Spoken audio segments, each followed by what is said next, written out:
Your attention, please, ladies and gentlemen. You're watching Yes.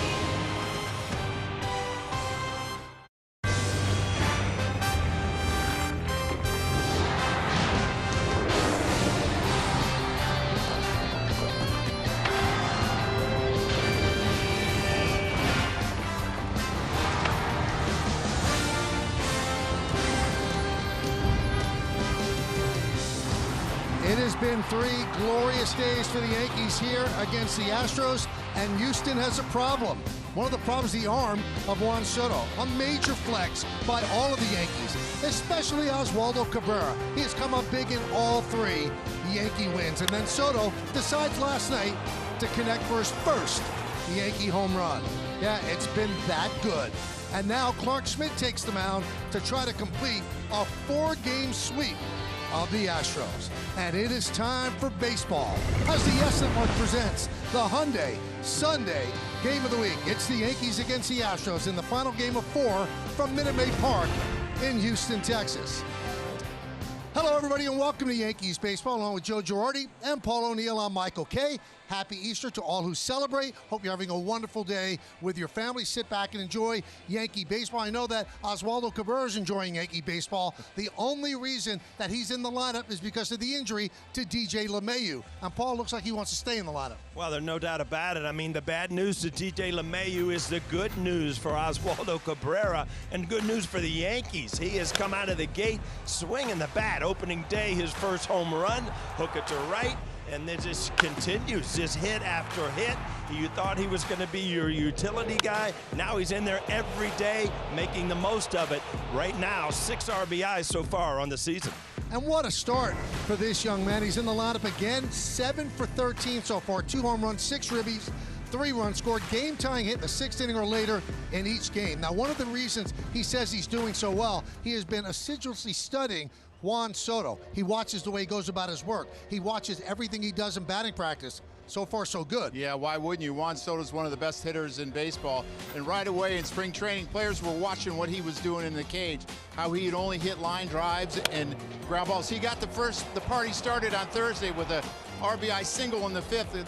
The Yankees had the bases loaded in the 2nd and the 4th and couldn't score. And how about this throw in the 9th to cut down the base runner? And the Yankees won that game 5-4 because of that throw. Makes a good sliding catch here. He's played a very good right field, but his impact has been in the plate. And you look at this opposite field homer off of Brian Abreu in the 7th yesterday, puts him ahead for good, and he looks really good. How about 6 for 12 good? A home run, 3 ribbies, 2 runs scored, and he's reached base safely in 9 of 15 plate appearances, so that's well over 500 on-base percentage. Well, Paul O'Neill spoke about Oswaldo Cabrera. Now, Meredith Marakovich speaks to Oswaldo Cabrera. Where's Waldo? We'll see him next, right here on Yes.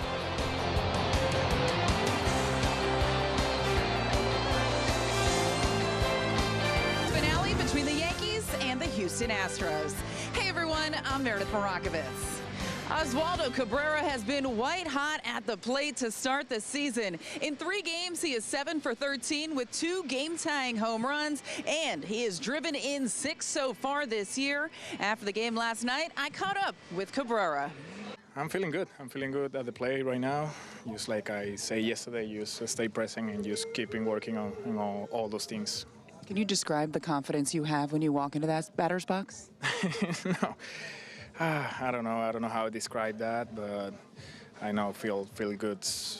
Good feel. It's a good feeling at the moment. What does it mean to you? It seems like your teammates are really embracing you as well in the start that you've had. There's a lot of excitement in that dugout. So, since I make that error early in the game, when I came to the dugout, everybody got my back there. So that means a lot for me, and that means a lot for all the team. That we know that we are together here, and we know that we care about each other. And with the way he's swinging it, no way Aaron Boone is taking Cabrera's bat out of the lineup. He is back in there this afternoon, but he'll be playing shortstop. Anthony Volpe is a late scratch, so you're going to see John Birdie make his Yankees debut at third base. Plenty more to come here on the Yes Network. When we get back, Michael Kay will be joined by Joe Girardi and Paul O'Neill. First pitch coming your way after the break. Signing autographs before the game. as the Yankees attempt to take 4 in the season opening series. Let's take a look at the Yankees starting lineup, which is brought to you by TikTok. Gleyber Torres at second base leads off. Juan Soto in right. Aaron Judge in center. The middle third, it's Rizzo, Stanton, and Verdugo. John Birdie will make his Yankee debut as Anthony Volpe scratched from the lineup with a stomach ailment. Jose Trevino behind the plate, and the red-hot Oswaldo Cabrera will play short, and he's going to bat ninth. And J.P. France is going to get the start for the Astros. You see his numbers last year. And we'll take a look at the Nissan's pitcher scouting report. Well, hold on, honey. His wife Jessica and him are expecting their second child any day now. There were some questions whether he would make the start today. He's got his back. 17.4% strikeout rate last year, the 4th lowest in the American League, so his defense has to play well behind him. Slower is better. His curveball and changeup are excellent. Hitters hitting under 200 on those, but his fastball over 300, so we better slow it down. I'm looking heater. Ball gets loose out in left center field, so Jake Meyers tracks it down. I was getting real nervous in your scouting report, Joe. You know, Michael's got that perfect timing. And if you're not done with the scouting report where he can say, let's do it, you know, it sets him off a little bit. Well, I felt a little rushed. Slow it down, like they said. So France is ready. Torres is ready. And let's do it here in Houston. First pitch, low and away, we're underway. John Lipka, the home plate ump. James Hoy at first, Rob Drake at second. DJ Rayburn is over at third.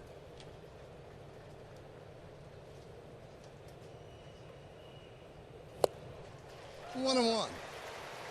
Yankees are 3-0 for the first time since 2003. And starting in 1995, they've only done it 4 times, 95, 01, 03, and this year at 2024. They've also handled the Astros. They've won 6 straight dating back to last year against the Astros.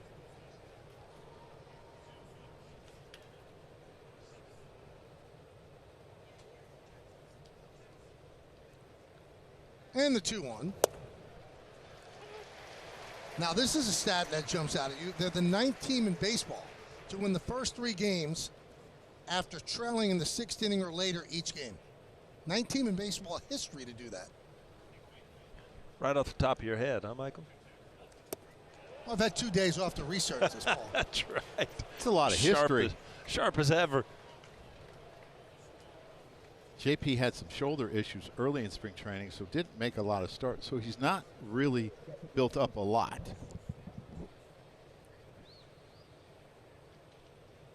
3-2. High fly ball, shallow left center. Myers makes the call on the catch. Why don't we check out the Astros defense? You've got McCormick in left, Myers in center, and Tucker over in right. Infield, Bregman, Pena, Altuve, and Singleton gets the start over at first base in place of Jose Abreu, who's gotten off slowly offensively. Yander Diaz behind the plate. Yordan Alvarez is the DH, and on the mound is J.P. France. Here's Juan Soto, hitting .500, OPS of 1.433. Line drive, it's another base hit for Soto. Myers cuts the ball off, holding Soto to a single. You know what's amazing about Soto to me, Joe, is he's an aggressive hitter, but he doesn't leave the strike zone. I mean, this is a pitch, a get me over pitch. No, lined up, rocketed into right center field. Well, he's top 1% in hard hit and top 1% in fewest chases, so it's like what you're talking about. He knows what he likes to hit, and when he gets it, he attacks it. Here's Aaron Judge. Judge has been a little sluggish the first 3 games, 2 hits in 12 at-bats. Really a back leg hitter, not a lot of stride, which, you know, creates very little head movement, and it probably has a lot to do why he has such a good eye at the plate.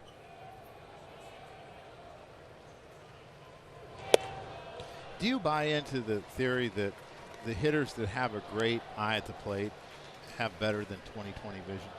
It's like 2015, 2010. I agree with, yeah, I do, because I remember in the old day, most of the players, I mean, believe me, it's not now, but most of the players were 2010. I think Ted Williams was 2010. And we've talked over and over. I mean, it's a God gift, the ability to see the seams of a baseball. You have to have great vision.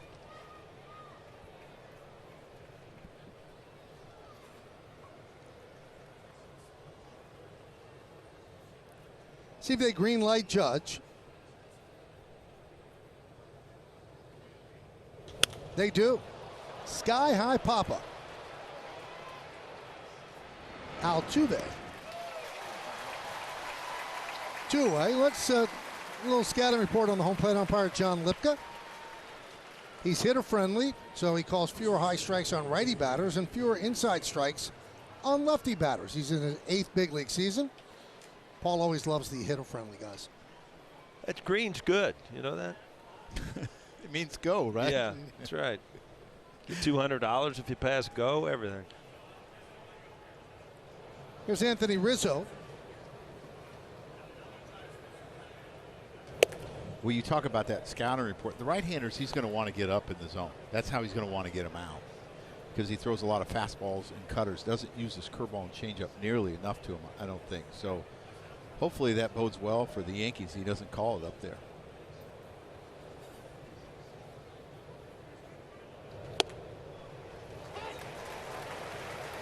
Drops an off-speed pitch in for a strikeout, or for a strike, 1-1. So I was saying he pitches up a lot with his fastball. I think he pitches up with his changeup on purpose, so it looks identical. Yeah, I was just going to say that's not great location, but if you're going to follow that up with high fastballs or before, yeah, from the hitter's eye, it looks like the same pitch. You know, the hardest changeup for me to hit was the changeup that had the four seam. It looked just like a fastball. I mean, most guys turn their changeup over where you see the side spin on it, and you can track it a little better.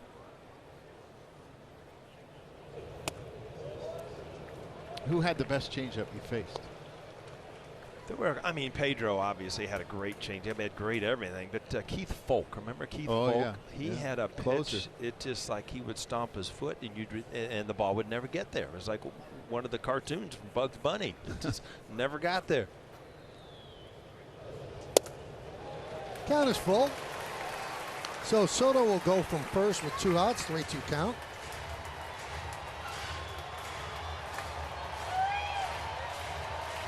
Stanton getting a first-hand scouting report from Judge.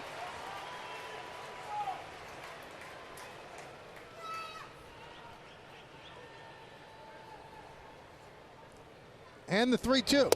Swing and a miss on the curve. No runs a hit. 1 man left.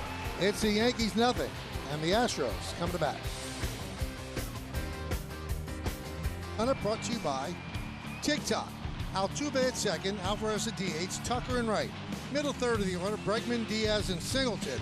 And the bottom third of the order, Chas McCormick, Jeremy Pena at short, Jake Myers in center field batting ninth. And they're going to face Clark Schmidt. See his numbers from last year, 9-9, 4.64 ERA. And let's check out the Nissan pitcher scouting report on Clark. Well, they need to keep it close. Clark needs to keep it close. 25 of the 32 starts, he gave up 3 runs or less. And the Astros bullpen has been really beat up in this series, so keep it close. He's going to have to use this curveball below the zone against the left-handed hitters. He struggles off the left-handers because he doesn't really have anything that goes away. So use your curveball below the zone. It's an outstanding pitch. It's got to be efficient. He got up to 68 pitches in spring training, 5 innings. His last start against the Mets. 6 Ks, no runs. So better be efficient if you want a decision today. Altuve swings at the first pitch and lofts it to left field. Verdugo is there and puts it away. 1 pitch, 1 out. Let's check out the Yankee defense. You've seen Verdugo in left, Judge in center today, and Soto over in right. Infield, Birdie making his Yankee debut. He's at third. Then Cabrera, Torres, and Rizzo short to first. Trevino behind the plate. Stanton the DH. Schmidt is on the mound. That's efficient. 1 pitch, 1 out. That is efficient. 1 pitch it could be out of the ballpark or an out with Altuve. He comes out of the batter's box or out of the on-deck box swinging. You used to joke that when Jeter and I hit first and second, that you'd get on the on-deck circle before we would. I know one thing. I had my helmet and gloves on at the same time you did. It's just like he wasn't eyeballing anybody. He was swinging. The 0-2.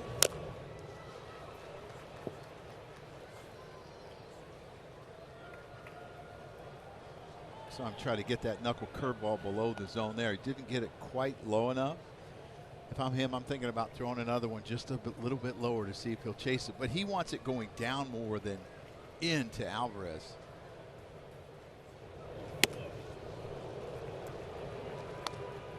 That straighten you up a little bit. You know what? It's a great purpose pitch. Yes, you know, it is. Different location, in off the plate. You saw, you know, it's not going to hit him, but it's going to make him stand up, move his feet a little bit. Astros are 0-3 as a team for the first time since 2011. And that's that cat and mouse game. Up and in, and then he's trying to backdoor that breaking ball so it looks further away because he straightened him up. Just missed inside. Alvarez, first 3 games, 2 hits and 12 at bats. Tucker on deck.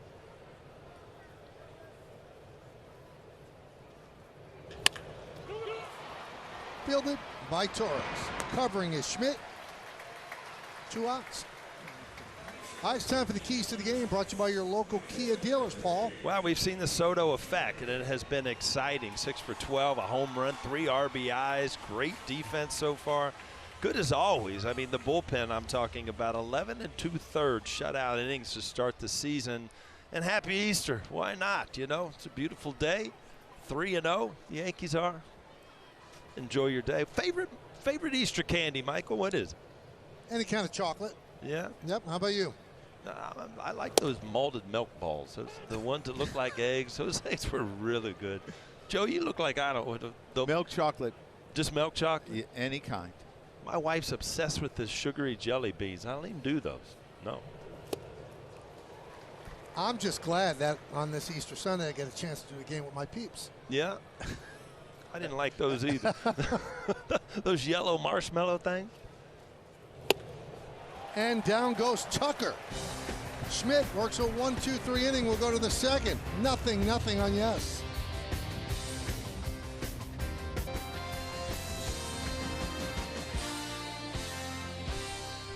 Well, the roof at Minute Maid Park is closed. It usually is.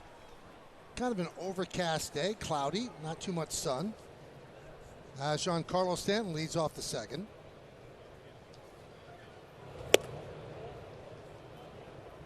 One to 0.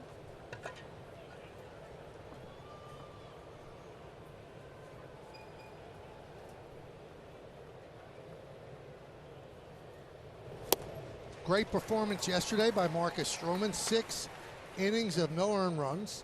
And then the Yankee bullpen continued its really perfection in the 3 games and gave the offense time to get back into it. 1-2, and that's been the difference in the series because the Astro bullpen has really been rough. They have not done the job the first 3 games. I would say that's putting it nicely. In other words, they got bombed. Is that what you're saying? Except for Hader. Line drive, it's up, base hit. McCormick will play it off the wall. Stanton is jogging into second, and he will make it with a double. Well, it's a good sign. You see Stanton, his first home run the other day was on a breaking ball, and this is another one. And if he can cover that breaking ball away, you know he's balanced, not out in front a little bit.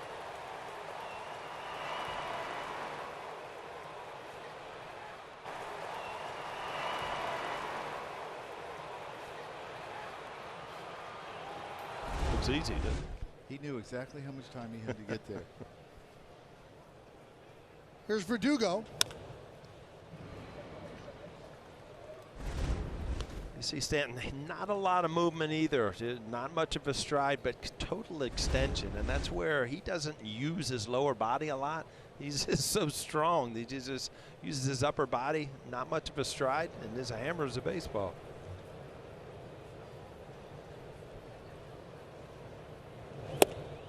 Verdugo, 2 hits in his first 11 at bats as a Yankee. He's 3 for 6 lifetime against France. Tell you what, he's done a really good job in left field. He's had some great jumps on some balls out there.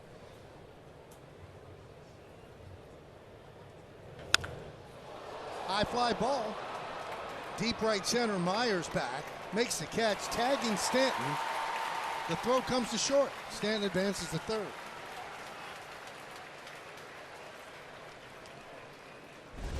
Well, again, early in the game, it's so important in these innings. Leadoff double. Now you get Stanton over to third. He needs to touch home plate with a good at bat. See the infield come in here. I mean, I think you, as a shortstop and third base, you probably play a little bit deeper because of Stanton's speed. You don't have to be on the grass. I mean, Altuve's deeper than on the right side than they are on the left side, which is kind of unusual to me. I would give myself a little bit more room. You got to believe with Stanton. I mean, you're seeing the ball through. He's not Yes. going on contact. So you know, anything that's held into the infield, chances are Stanton's going to be at third base. John Birdie, his first at bat as a Yankee. How about your first at bat in a week? You know, Yeah. runner on third, less than 2 outs. Find right. a way to get it done. This is my opening day, right? 34 years old. Came over to the Yankees Wednesday in a 3-way trade with Miami and Tampa Bay. He came from the Marlins. 2-1. 18th round pick back in 2018. He stole 41 bases to lead the majors in 2022. Good solid player, 34 years old. 7th big league season.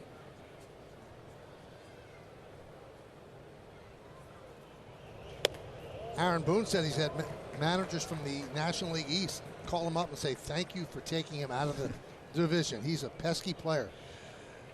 I said to Susan or someone, I don't remember who it was, I said, man, he's a pest. And she said, he's not a good guy. I said, no.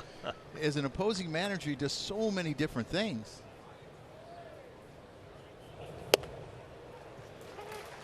Taken, 3-2. Bunts, runs, play short, play third, second, left, center, right. Top quarter of the league in avoiding strikeouts and swings and misses. He's in the majors' top 12% chase rate. Doesn't leave the zone that often. And there you go. He didn't leave the zone. He just didn't put the bat on the ball. He went back to a breaking ball here and got strike 3. And I think as a pitcher, you'll take a chance. You need the strikeout to keep Stanton at third base. I think if you look back at this count, he had a 3-1 pitch that he fouled back. That is the pitch that he'll be thinking about in the dugout that he should have got the job done. Here's Jose Trevino. 2 outs. The infield backs up. And a strike. Tell you what, his slider's really sharp today. I know sometimes they call it a cutter. Sometimes I don't know what the difference, but that's a little bit bigger than the yeah, cutter. That is great. I believe so. I mean, that's a really good pitch. He's also added a sinker this year. Try to get something to go away from the left-handers as well and into the right-handers. Quickly 0-2. This is where you can't get in panic mode as a hitter. I mean, you've had 2 sliders on the outside corner. That one's a little off. Chances are you're going to even see one a little farther away this pitch.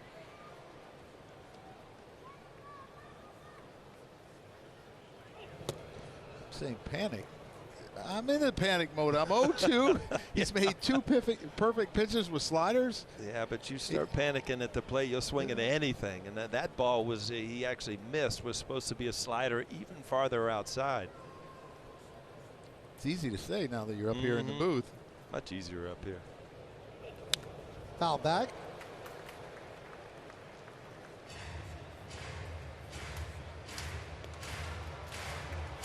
Got Babe Ruth on deck there, Michael, for the first 3 days.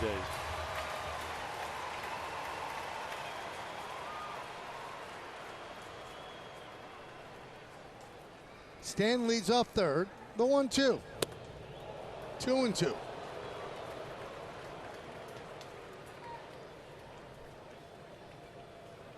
High fastball looks so good to right-handed hitters, and you just got to lay off it. bring him down in the zone if you're a right-hander. 2 balls, 2 strikes, 2 outs. We're in the second.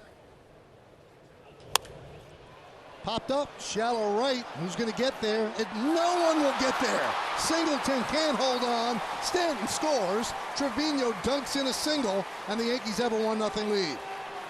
You know what? You can say this is a lucky hit, but if you break down the at bat, I mean, he did everything he could. He laid off tough pitches, fouled off some tough pitches, finally put one in play. And when you do that, you never know.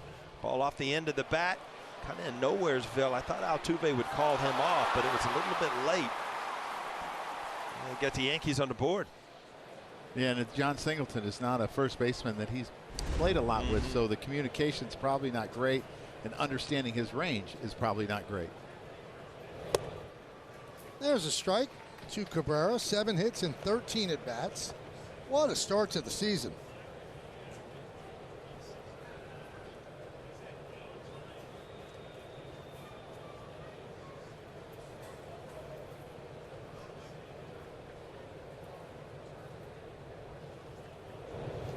He is just the 5th player in the last 40 years to have a game-tying hit in the 6th inning or later in 3 straight games to start the season.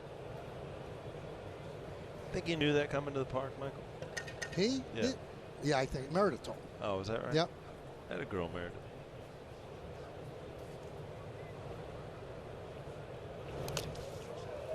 And I'm actually a little bit surprised that there's actually 5 guys that have done it. Yeah, right? Yeah, I mean, because how many teams, first of all, start 3-0? It's not that all common. How many trail 6th inning or later? Yeah. All smiles today when I walked into the clubhouse, Guy. Shocker, Oswaldo Cabrera. But it was interesting what he said the last couple of days about how much he has zeroed in on Juan Soto and what he does to prepare and how that's helped him get ready. Hits the ball sharply, but Myers right there. Yankees get a run on 2 hits. They leave 1. We go to the bottom of the second. 1-0 Bombers. The Yankees. Look at that beautiful car. Today's picture was submitted by Jonathan.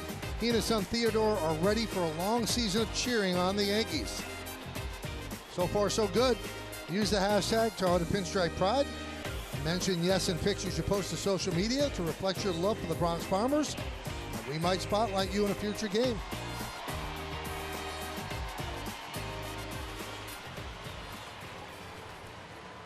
1-0 Yankees. That'll bring up Alex Bregman. 3 hits and 11 at bats, first 3 games. You know, you're speaking of cars, Michael, but looking at that, I mean, how about in our hotel? Kind of hooked onto the hotel. Did you pick up a couple beauties on the way home? I looked at the price tags on those cars. Yeah, and I walked up. The name of these cars, folks, are Rolls Royce. So if that gets you any clue. They had a baby blue Easter one. I thought it's just you and Meredith just cruise to the park in. I mean, we would have looked great in that car, Michael. Let's be honest with ourselves. Who's paying the car payment? That would be Michael. I'll tell you what. No, he does a little better than I do. I looked at the sticker on the window. Yeah. Did you look, Paul? Yeah, I did, actually. $434,000. That was bald. If you add what's on there, it's $585 or something. I mean, my parents would turn over in their grave. I think they spent $30,000 on their first house. I actually looked at it. I was standing there alone. I saw $434,000, and I just said, "Yeah, I'm good." And I kept walking. Said it out loud. Maybe a little present when you retire. You think so? Yeah.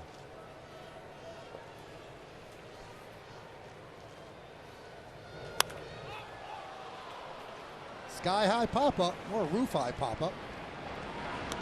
Rizzo puts it away.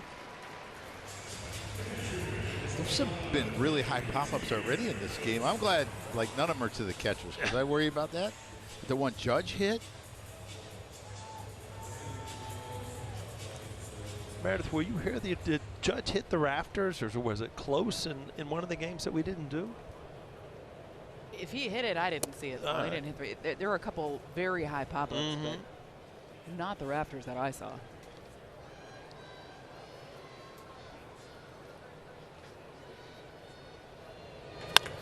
Diaz, base hit, left field.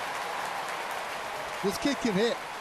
the new everyday catcher, with Martin Maldonado departing as a free agent. Well, they've been clamoring for him to play more. And last year, he had over 300 at-bats, you know, second in like home runs and for catchers, and hits right-handers much better than left-handers. 23 homers, 60 RBIs. He hit 282, and he doesn't hit lefties at all, which is the interesting thing. So, I mean, he's going to be here for a long time.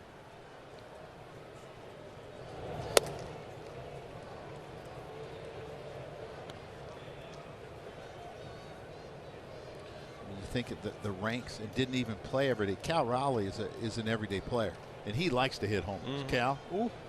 So you break down catching, Joe, and you know so much about the defensive aspect of it.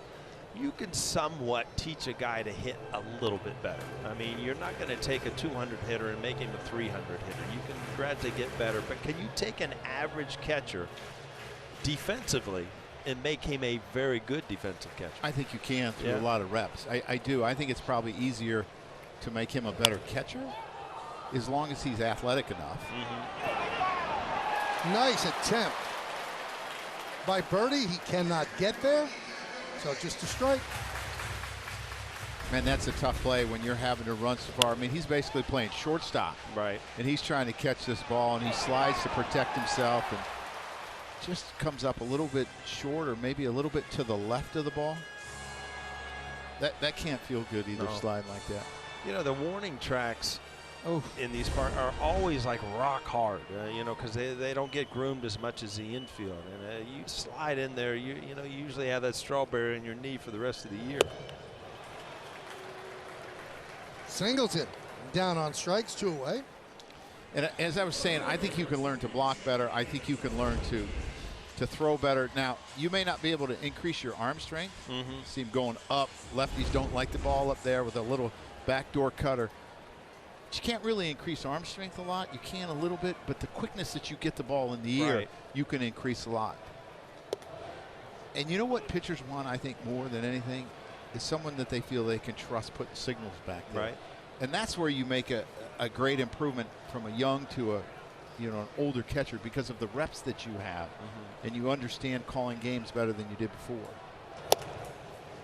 1-1 on McCormick. Because in the minor leagues, a lot of times you can just outstuff people. There are a lot of hitters in the big league, you can't outstuff them. You got to make pitches, and you got to be aware of what pitches to make at the right time.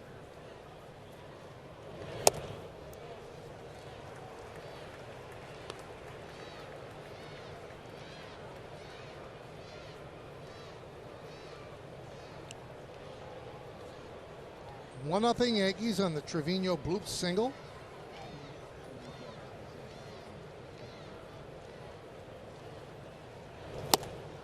Two and two. I tell you what, he flirts with that 18 seconds, doesn't he? Oh. You know, and he's probably getting the sign right now as he's walking around the mound. That's the difference. You're not waiting till they get on the mound. I think he had about 1 second his last pitch.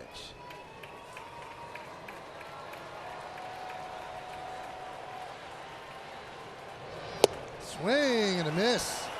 Third strikeout for Schmidt. McCormick goes down on strikes. Top of the order coming up. Torres, Soto, and Judge. This is not the time to make a sandwich. Just sit back and enjoy two outstanding hitters coming up.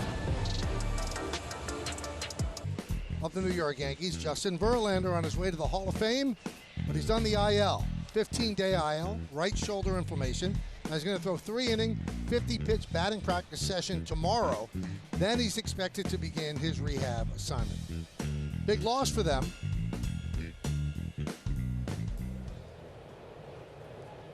Now the Mets have a little bit of a rooting interest on this. If he pitches 140 innings this year, then his contract for next year becomes guaranteed at $37 million. The Mets pay half of it about. Ooh. So if he doesn't get to 140, that contract does not kick in. Torres with a fly ball to right field, and he'll put it away. You were talking about him doing a 50-game simulated game kind of tomorrow. Pitch, BP. I know Paulie's going to be here tomorrow. He could volunteer to hit. He could volunteer not to show up, too. I saw Justin Verlander in the tunnel after opening day, and he was very impressed on how quick it's kind of turned around. He said it's all about just working up to a load now where he's able to give them innings. Here's Soto, singled in the first. Been on base 10 times in 16 plate appearances. That's good, right, Joe? I think it's pretty good. I mean, he's so impactful at the plate, but we've seen the impact on the other side of the ball too, on defense. I love the answer he gave to Meredith Maragovitz after the game when he turned his ankle running the bases, and I guess that was on Friday. And Meredith asked him, "Are you going?" And he said, "Yes, I'm playing." There was like no doubt. He plays every game. He played every game last year.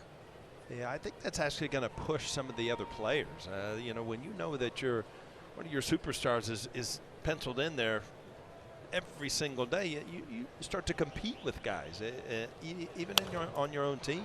And guys, Joe, you alluded to it defensively. He's impressed so far in this opening series. That play he made to get Dubon at the plate in Game 1 to eventually give the Yankees the win. When I spoke to him again in the clubhouse afterwards, everyone kept asking him about his defense. The next day he made another great defensive play. And he said, well, if I keep making plays like that, people are finally going to start talking about my defense, not just the offense. I want them to talk about my defense. He's a guy that's been working so hard to improve that aspect of his game. You know what I think people don't realize, too, is he's bounced back and forth between left and right from year to year. He had a little arm problem one year, and Washington didn't throw so well.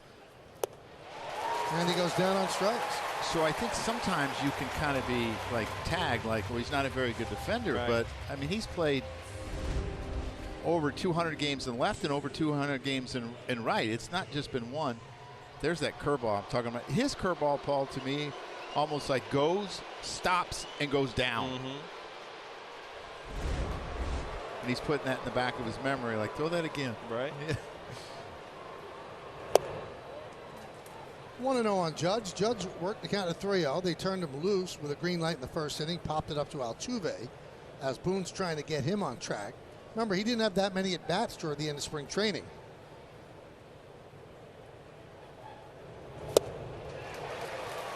You got to remember, though, in his MVP year, he only had a few at-bats over 30 in spring training that year as well. So sometimes you just get off the slow starts and sometimes you don't. But I know what you're saying, Michael. Every hitter wants to feel that he's got his timing, and maybe he doesn't.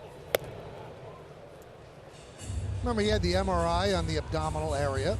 Turned out that everything was fine, but they certainly took their time. They didn't want him to really injure it, so he didn't really play in that many games till right at the end.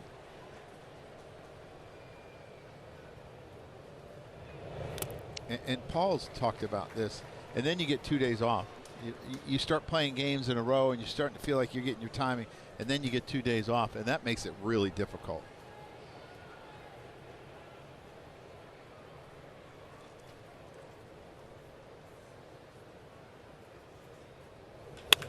Hit sharply right at Altuve. Almost took his glove off. Timing was right there. The aim, it wasn't.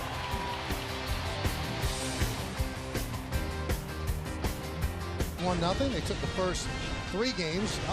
Here come the Yankees. Name that Yankee time. This player, one All-Star, got 1,017 hits, hit 126 home runs. He played for the Reds, the Yankees, the then Indians, the Marlins, the Nationals, and he also played for the Astros. Name that Yankee. Not yet, though. I don't have it yet. I can't name him. You're good. I thought Troy said they were going to be easy in the beginning. Yeah, this one is not that easy. You know it? I found out early. I did not know it when I looked at it. Oh, someone told you? Yes. Well, that's cheap. There's a base hit to left field off the bat of Pena. Second hit for Houston. And Clark Schmidt, I mean, some of these breaking balls are kind of flat. There's not a lot going on. They're going away, but staying on the same plane where guys are able to get good swings at it. Pena runs well, and he's much bigger than I thought he was. As a shortstop, I saw him in the field opening day, and very surprised how tall he is. He goes, pitches high, throw to second, not in time.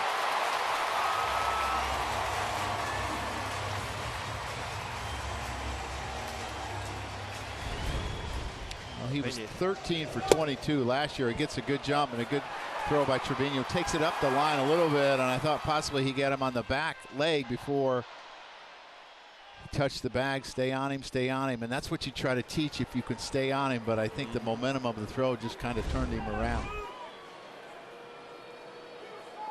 And he has that bad thumb already. Now it looks like he's holding his left hand maybe a little bit. Yeah, he really, I mean, Pena went away from the tag, the outside part of the bag, right field side of the bag, and it really enabled him to get in there because a good quick New York tag, is challenging safe call at second. Yeah, because he did come off the bag, and it didn't look like he stayed on him, but I just don't know if he got in here immediately because, see, he went away from the tag. Did he get his leg there? I think his hand was on the base at that point. yeah. Sometimes they have a little bit different angle that we don't have. After review, the call is overturned. The runner is out. New York will retain their challenge. Well, that was a quick one, Michael. They're trying to speed it up a bit. Yeah, it looks like he got his leg right there. Good view right there where his hand was not to the bag yet. I tell you what, a lot of times it actually turns out better when you throw it up the line a little bit because you can tag them on their legs before their hand gets there, and it's a quicker play for the second baseman. You're intentionally getting rid of as quick as you can. I mean, are you throwing towards the bag or a little bit to the right field side? You're trying to throw it through the bag. You're just trying to, you know, he threw out 26% last year. It was 8 for 31. Clark Schmidt does a pretty good job of holding runners and has some quick feet. The combination got Pena, and Pena was only 13 for 22 last year. That's not a good percentage. No.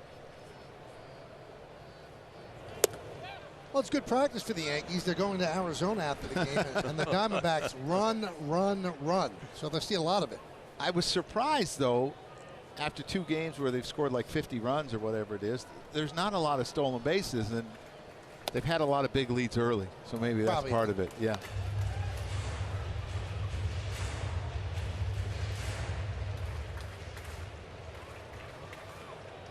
Two and two on Myers. And a strikeout. 4th strikeout for Schmidt. 2 away. So one thing that Schmidt has always been able to do is, you know, spin the ball.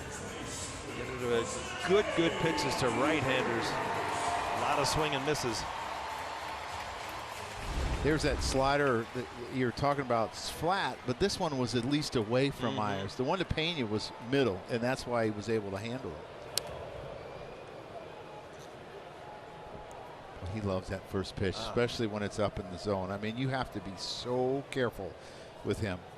Career and batting average on the first pitch is 373.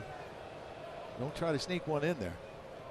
I mean, whether you like him or not, with all the controversy over the years, I mean, he's going to be a Hall of Famer. He's got an outside chance at 3,000 hits, 33 years old, which is amazing because he's just his 14th season. I never remember him play. 8-time All-Star, 3 batting titles, 2017 MVP, a 307 lifetime average. I mean, you just don't see that in this game today. They said a chance at 3,000. He's you know, over 2,000, 2,047 coming into the year. Just signed another contract, so he's got a lot more time to try to tack on.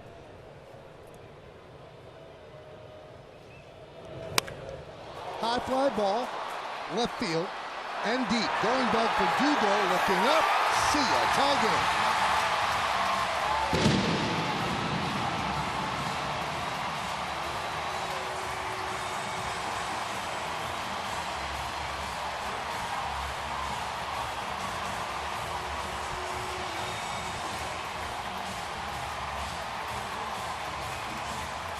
Well, Clark Schmidt just got Crawford boxed. Yeah, and this is a really good hitter's ballpark if you pull the ball. It's just that Crawford box plays very short. I think it was 330, 340. I don't know what it is, but it definitely helps if you pull the baseball. Alvarez takes outside. That breaking ball, if you're catching, you just want to grab his bat because you know it's going to get hit hard. There's not a lot of movement there. Little catcher's interference Yeah. there, maybe. So short to the baseball, which allows him to wait, and he just an aggressive hitter. Schmidt knows that he did not throw a good breaking ball. You were talking about him getting 3,000 hits. He's got 6 years left on his contract. Yeah. He signed a 5-year extension. He had 1 year left. I mean, he's had over 200 hits 4 times. Led the league a couple times. Yeah. 162 games. I think he averages 199 hits. I mean, it's very possible. Got to stay healthy. Right. Now this fly ball is a home run in only 2 parks in the majors. This one and you want to guess the other? Fenway? Fenway, yep.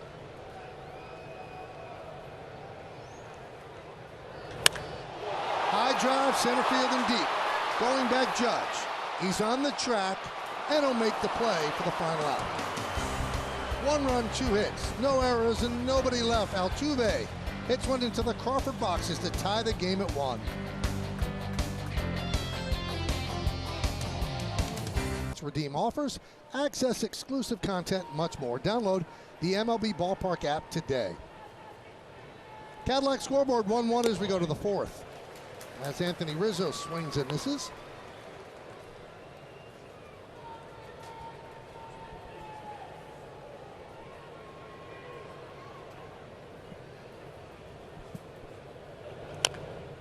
You know, all you have to do is watch the last 2 batters of the inning for the Astros and realize how unforgiving and unfair baseball is. Alvarez hit the ball a ton, and because he hit it to the deepest part of the ballpark, it was an out. Altuve hit one to the Crawford boxes, and it was a home run. So Paul was right. It's just not fair. There's a base hit inside the right field line. Kicks off the side wall. Anthony Rizzo's going to go for 2. The throw from Tucker is not in time. A leadoff double. Pretty good all around. Good swing, good outcome, good base running. Pretty much knew he was going to go for 2 right out of the box, up in the zone, quick to it. But immediately, right down the line, Anthony Rizzo, no hesitation whatsoever about going to second base here, and then the slide to the inside part away. Stanton swings and misses. You were talking about the 2 balls at Alvarez. It's a great slide, Paul. Paul, you got that in your bag of tricks? No, I didn't think so. But I did see you slide in Cleveland one time like that. Yeah, that was out of desperation, believe me. But Alvarez and Altuve, right? You know what we call that, Michael? What's that? Dumb hitting. It's just dumb hitting. Yeah. It's not like you don't know the dimensions of the park.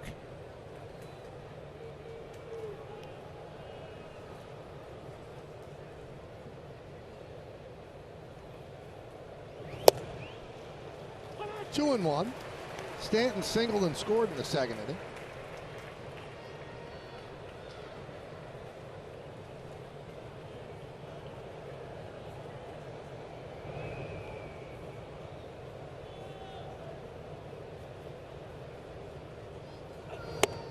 Did he go? Yes, he did. He's down on strikes. Couldn't get out of the way. And the bat came around as he's trying to fall out of getting hit. Everything was away in the count, and then finally, as a hitter, you start diving, and then the ball up and in. He can't hold up. Big strikeout.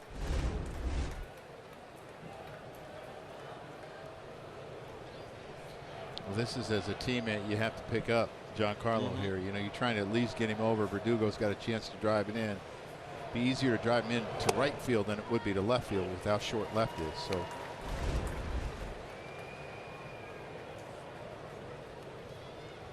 I don't know about that, Paul. A lot of movement. I don't know if the bat got out in front, but no looking back now. Nice pick by Diaz.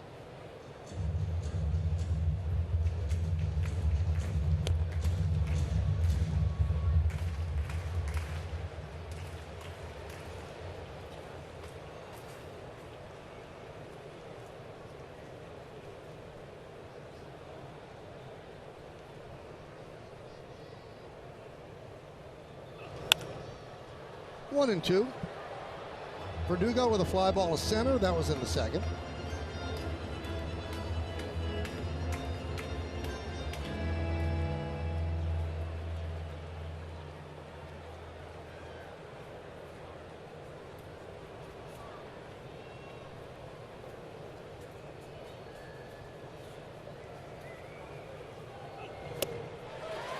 And down goes Verdugo on strikes. 2 away. You've seen a lot of guys swing and miss now because he's using high in the zone and then low outside the zone, and it's really changing the eye level of a lot of the hitters right now. Yeah, and that's his best swing and miss pitch, and hitters are only hitting 145 out of the curveball. It's really got good depth to it, late depth to it. It's where he gets his strikeouts. Birdie loops one to right field. On the run is Tucker. That's going to dunk in for a base hit. Here comes Rizzo. Here's the throw. He'll score. Birdie with his first Yankee hit, first Yankee ribby, and the Yankees lead 2-1. Wow, what a big run and a big time to throw in a little doinker out to right field to knock in Rizzo. Good thing is with 2 outs, Rizzo's in motion. Anytime you can pick up those runs with 2 outs, kind of a backbreaker. It didn't even sound like a cracked bat, but it dunked in there. And again, with 2 outs, Rizzo was on the move at contact. He scores easily. Yeah, right off the end of the bat.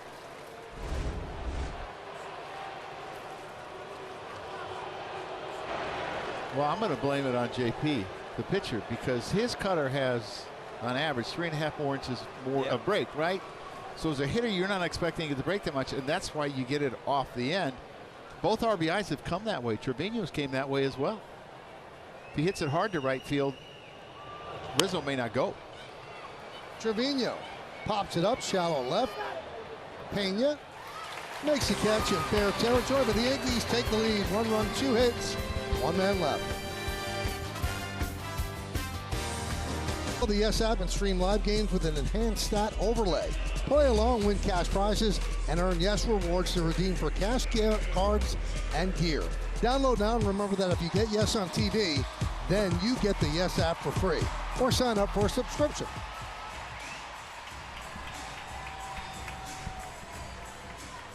Well, they're up 2-1. See, now they have to hold on. It's the bottom of the. Teaching the kid everything. Good way to break in. Yankees up 2-1. Here's Tucker. Missed outside, 1-0 as we start the bottom of the 4th.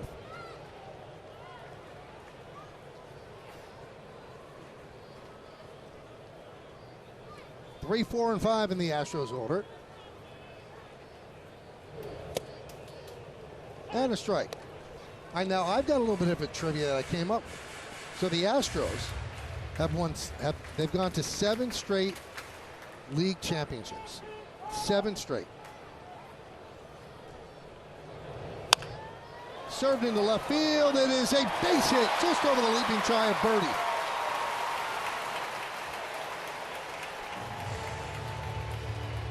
Well, only 3 teams in sports history have gone to 8 straight conference titles. Who are those 3 teams? And they're all within, your life. Atlanta. Yeah. Well, that took the Yankees out. I was back in the early days of the Yankees, but all right. Oh, because there weren't any league championship titles for a lot of those. Right. Okay, the Lakers or the Celtics. I'm going to guess one of those. Give me one. Well, the Celtics won 100 championships, so it's got to be the Celtics. No, right? because they weren't league. Okay. It's the Lakers of Magic and Kareem, 81-82 to 88-89. Fly ball right center. Soto runs it down to retire Bregman. You know, he not only ran this down, I mean, he went a long way for this. And again, look where he starts and look where he catches this ball. Again, being a lefty, going to the gap with your glove hand helps. But I'll tell you what, Juan Soto looks really good so far in this series in right field. All right, so what was it, Michael? The Lakers? The Lakers, and now there's 2 other teams. One's a football team, one's a baseball team. Well, we named the Braves. Okay, I didn't hear you say that. All right, so you got one more. By the way, you gave me the wrong answer. Patriots. There you go. You got all 3. Hey. I got our trivia question too, man. Figured it out? Oh, yeah. All right.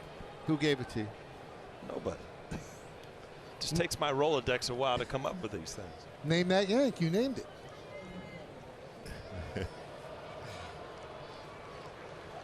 Oh, 1 count on Diaz. Singled his first time up.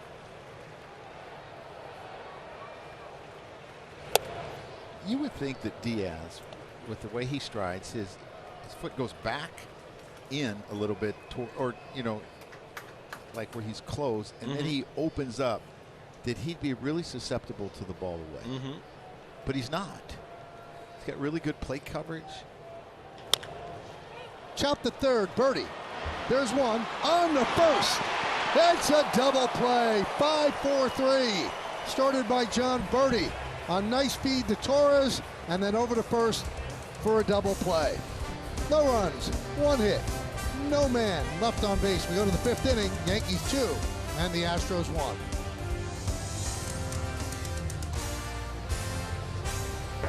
Houston is challenging the out call at first.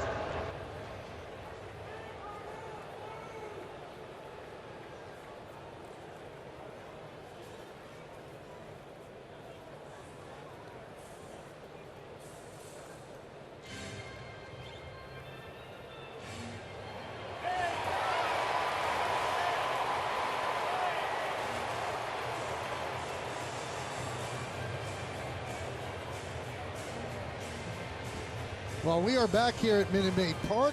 The Astros are challenging the back end of the double play, and it looks like they'll win that challenge as Diaz stepped on the bag before the ball entered the glove area of Rizzo. Umpires are looking at it right now, so it is under review. Just telling Joe, I mean, he runs very well for a catcher. I mean, this ball was hit pretty hard, an easy double play ball. He pretty much beat it out. Joe, does it upset you when people, I know it upsets Flaherty, runs well for a catcher? It's a backhanded compliment. Tell you what, if I squatted behind that plate as much as catchers do, I wouldn't feel like running either. They overturned the call at second like in 10 seconds. And this one, they're really eyeballing. Well, this one's a little closer, that's why.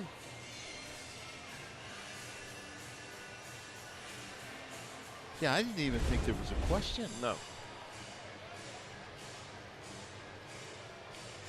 Yeah, the first view we saw, Michael, looked like his foot was on the base before the ball entered the glove. Now the key is it doesn't have to hit the back of the glove. It just has to enter the glove area.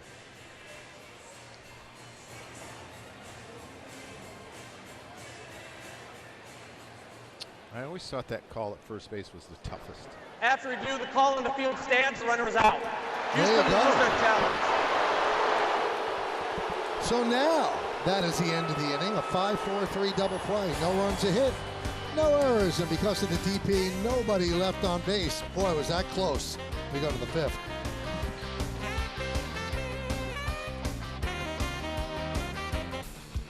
Right now, new customers get $200 in bonus bets if their $5 bet wins. Download the FanDuel Sportsbook app today. The pitch to Cabrera. Out of the zone, 1-0 on the Audi scoreboard. Yankees lead 2-1 as they attempt a 4-game sweep to start the season. 9-1-2 in the Yankee order against France. Now, Joe told you this in the scouting report. France is sitting on pins and needles as he starts this game. His wife is due to give birth to their second child any day, any moment now. Any of your kids give birth born during the season? No, Neville's way ahead of the game. We knew when we had to, become pregnant to have the baby in the off season. Andy was our first, was the last day of the season, but then the other two were in the off season. How about you, Joe? Serena was born on September 3rd, and Lena was born on September 5th, so. Didn't have the great timing. No. Dante was a November baby, so that worked. But the interesting thing, the discussion was Ronald Blanco. His wife just had a baby on Tuesday. Yep. And he could possibly start it today if they needed him to. And Cabrera gets on base again as he leads off with a walk. remember the 1990 World Series with the Reds. We're playing Oakland, and Tom Browning was one of our left-handed pitchers at the time, and he was in that same position. Well, he left the game because his wife went into labor, and then they're trying to get a hold of him because we're going into extra innings, and they're trying to get him back to the ballpark because he might have to pitch. Torres jumps on the first pitch. High pop-up. Singleton. Called off by Altuve. The ball is dropped. So they'll get the force at second. Smart play by Torres to get to first base because that could have been a double play. You know, every once in a while as a runner you can kind of read that this is going to happen. There's no indication this is going to happen here. There's nothing that Cabrera can do. Start to inch off, but then all of a sudden you're dead. I mean, you're just not far enough off the base.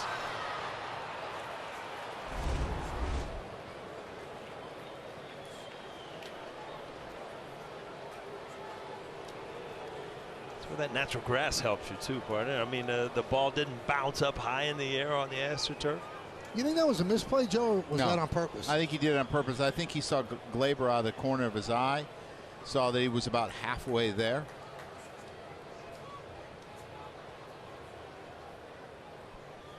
Here's Soto. Remember the last time he struck him out on that pitch and he shook his head? Yeah. Been around this long, you're a little coy. Savvy.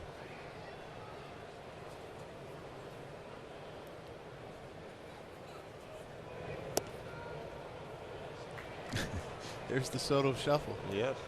You know, George Bell used to have one of those too. Yeah, he did. I remember George Bell. He could hit too. Ooh. Keep the inside pitch fair, as good as anyone I ever saw.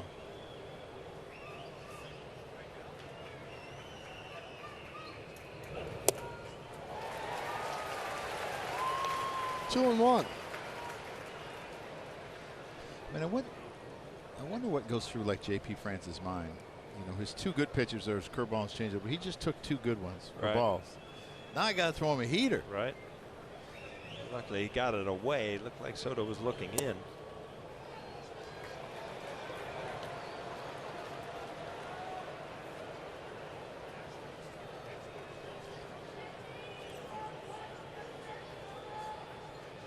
You would think you'd start to see some action in the Astros bullpen. 65 coming into this inning. There's a base hit through the left side. Torres round second. He's going to third. The throw comes into second. Good base running by Torres. Another base hit for Soto. First and third with one man out. We talked about that first fastball went away and he swung through it. Well, they went back to it, and this is his ability to use the other side of the field. First home run of the year down the left field line. I mean, he just not up there looking to just pull everything, which makes him extremely difficult to pitch to. You know, you don't say it about left-handed hitters very much, but a lot of times you'll say about a right-handed hitter, he just tries to shoot the hole between first and second. It looked like he tried to do that on purpose. You know, once he swung through that first pitch away, then all of a sudden the whole field opened to him because he took one shot at pulling the ball. And then all of a sudden, all right, I'm back to what I do. See the ball away, shoot it the other way. I mean, that's such great bat control. And you have to let that ball get deep and travel. And a lot of hitters don't have that ability, but he's so talented as a hitter. What a start. What a start. Yeah, this is a fun start when you're a player and you look up and you're hitting 553. That's pretty good. The bad thing is you go 2 for 4 and your average goes down. Think you had a good day. Ooh. Aaron Judge looking for that first home run, obviously, and if you know he's seen enough pitches here, he's hit some balls hard.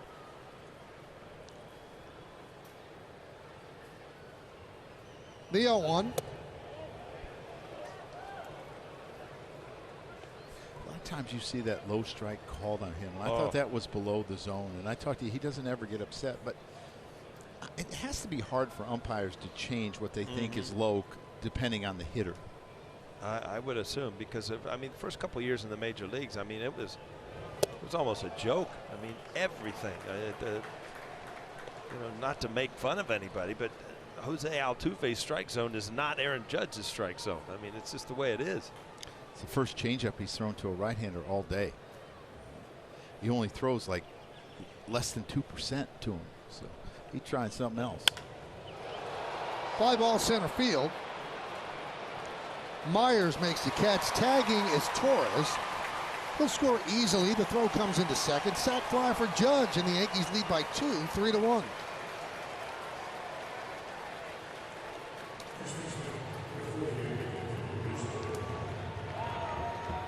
Well, good job by Aaron Judge. I mean, he didn't. It wasn't far from not putting 3 on the board, but just got in on him enough to keep him in the ballpark, but got the job done.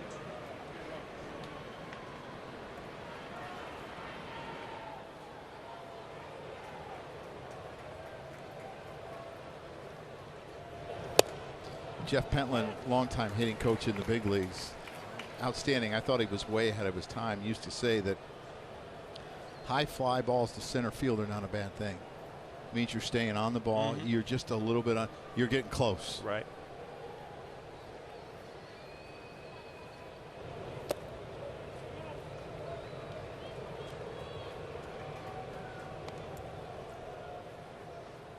One and one on Rizzo.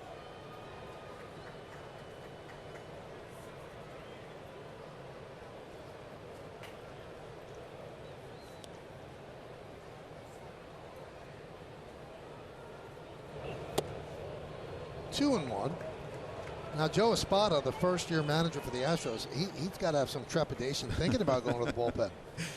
I would think so, with what has happened in this 3-game series, where their bullpen, 7th inning on, has given up 12 runs. Runner goes. They weren't even looking at him, and a ground ball to Altuve. And that'll do it. Yankees get a run on 1 hit with 1 man left. We're halfway through. They're up by 2. Arizona Diamondbacks. Coverage begins at 9 on Yes with the FanDuel Yankees pregame. MLB opening week presented by PNC Bank. And remember, if you get Yes on TV, then you get the Yes app for free or sign up for a subscription. Ball gets loose in left center field as John Singleton prepares to lead off against Clark Schmidt. Yankees lead 3-1. Final game of this 4-game set.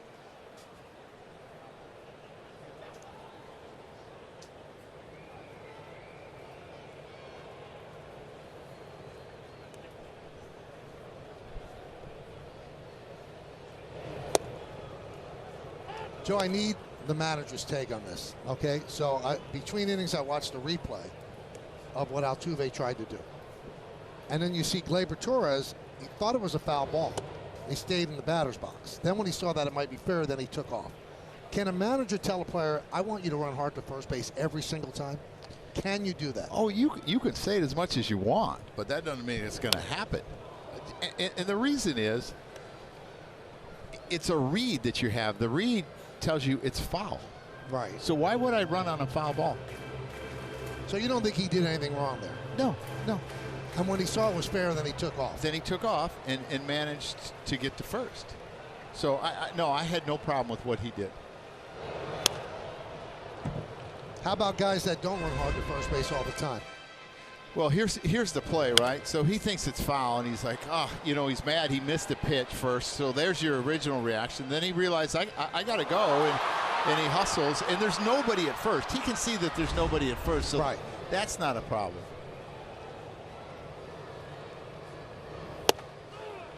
And Singleton down on strikes. Because I remember when you were manager, I asked you, that was the 5th Yankee strikeout brought to you by Audi and the 2024 Audi Q5. Visit your local Tri-State Audi dealer today. I used to always ask you about Cano. I know. And you said, you know what, Michael, he plays 161 games a year. I'll live with it. Yeah, and there's going to be times where you assume that you're out. And what I did with Robbie, and Robbie was great about it, I said, Robbie, I'm not mad at you. I said, but I'm going to show you what it looks like, and that's what the fans see. Gotcha. So it's just got to be a little bit more effort, 80%, 85%. because you're out there every day and you don't want them, you know, that mileage on your body takes its toll, and you want them to be productive when you need to be then productive. You don't need them to pull a hammy running as hard as you can on a ball that you're going to be out. I mean, what's your take? I used to, I agree with you 100%. I used to get mad at Bernie sometimes. He would put his head down and just run as hard as he can and stomp on the bag on a four-hopper to the second baseman. And there are times where, sure, you don't want to loaf and make the team look bad, but there's times where, you know, you just get through first base because you just made an out. Right. 2-2. Did he go? No, he did not. I had this player once say, he says, you know what I do? He says, I move my arms faster and my head faster, and it looks like I'm running 100%, but I'm really not. I said, that's pretty clever. I mean, there are some guys, and you probably never thought you'd hear this from me, that I think play too hard because you have to manage your body. Ground ball, Cabrera.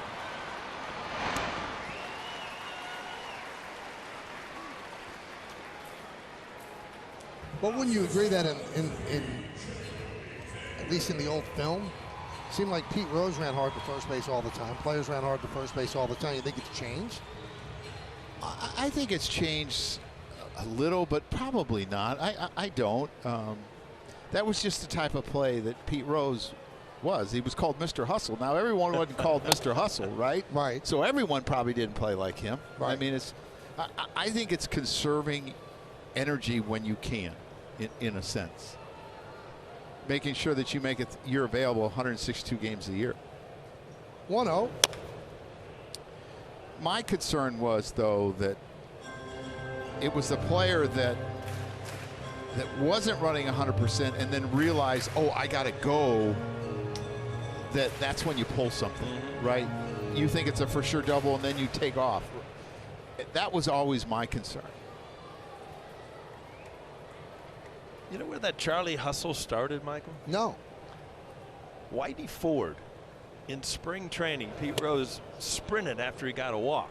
And Whitey Ford said, "Attaboy, Charlie Hustle," just jokingly. And we still call him Charlie Hustle. I don't know if Yogi was with him or not, but I know Whitey Ford's who said it. And he's probably mocking him. Yeah, absolutely. Yeah. Nemo's a guy that basically sprints to first. Who's that? On a walk. Yeah. Nimmo, yeah. Yep. You know, ran hard to first all the time? Jeter. Yeah.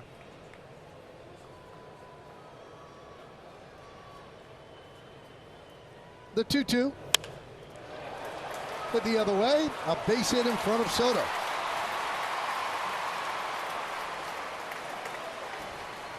A smart play by Soto. The last thing you want to do with 2 outs is come in and dive, let this ball get by you, and allow him to get into scoring position. Right there, you realize, it's going to be a tough play. It's going to give him a single. Allow Schmidt to try to get out of this inning by himself.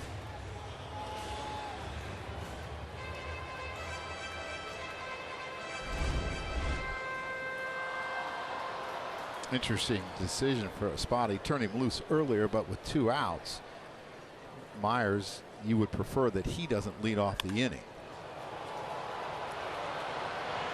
And there's a force at second to end the inning. And that'll do it for the Astros. No runs to hit and 1 man left. We go to the 6th.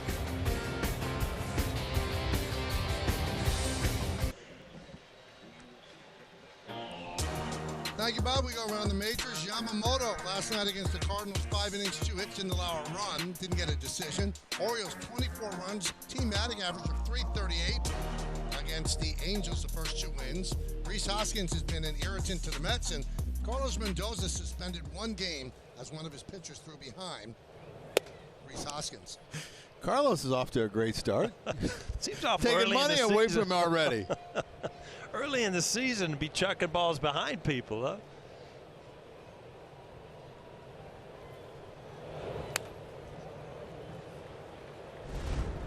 Now, this is the last out of the inning. There was 2 outs. But the way Glaber flipped that to Oswaldo, you wonder if he thought there was 1 out. He was going for a double play. And I think somebody mentioned to it in the dugout because he would not have backhanded it like that if he thought there were 2 outs. Well, his momentum, too, was taking him towards first. You were just throwing it to first.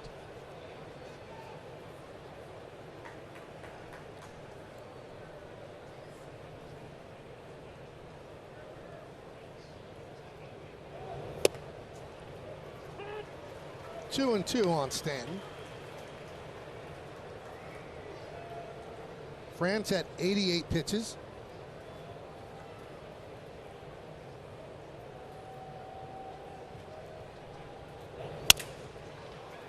Off the end of the bat, a ground ball to Altuve. Let's check out PNC Bank details. Yankee outfield additions. Juan Soto was acquired on December 6th from the Padres. Alex Verdugo, December 5th from the Red Sox. And Trent Grisham in that same deal with Soto. King, Brito, Vasquez, Higashioka, and Thorpe traded to the Padres. That's how the Yankees kind of redid their outfield.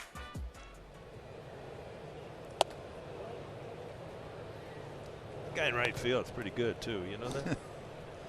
You like him, Paul? Yeah, he's got a lot to work with. I figured that out.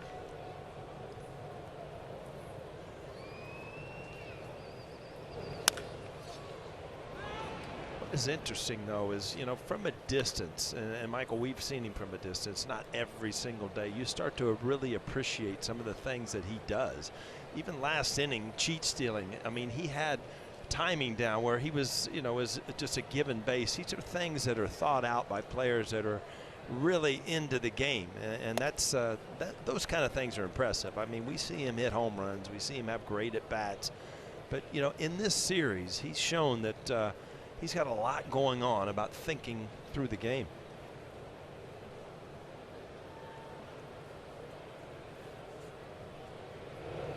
So what you're saying is you would like to have his tool set. Oh, especially at 25, huh? Yeah. The problem was he was doing this at 20. I'll never forget. I was sitting on the couch watching the playoffs when the Nationals were in the playoffs, and he hit a huge hit. I think it was off that lefty Doolittle, hard throwing lefty. And I told my son Aaron and Andy, I said, this kid's going to be something. That's just not an easy place to be at that age. And all of a sudden, he's gotten better and better. So 2 outs in the 6th. And with John Birdie due up, here comes Joe Espada. And it looks like he will hold his breath and go to the bullpen. Pretty good job by J.P. France, but he trails 3-1 as he departs with 2 outs in the 6th.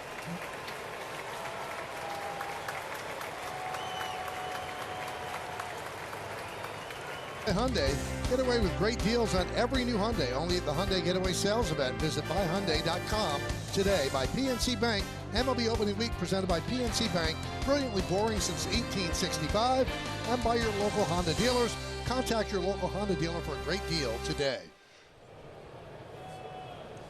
You were looking through that roll. Why is emotion in slow motion so cool? I mean, just to see the raw emotion of players, but when it's slowed down into slow motion, it just even makes it look better.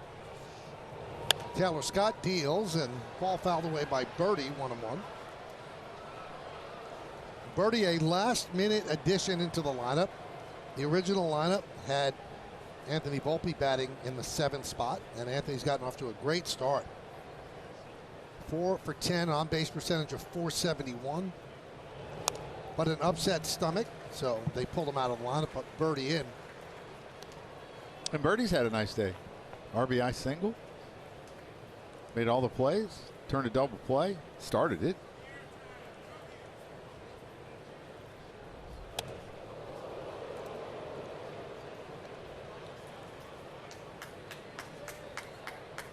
Clarke Schmidt has pitched well for the Yankees, allowed 5 hits and 1 run.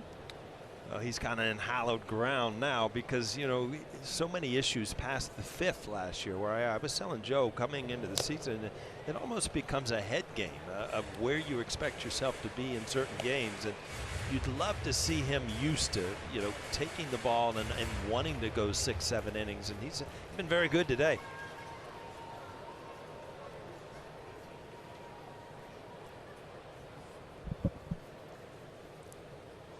The 2-2. Check swing. 3-2.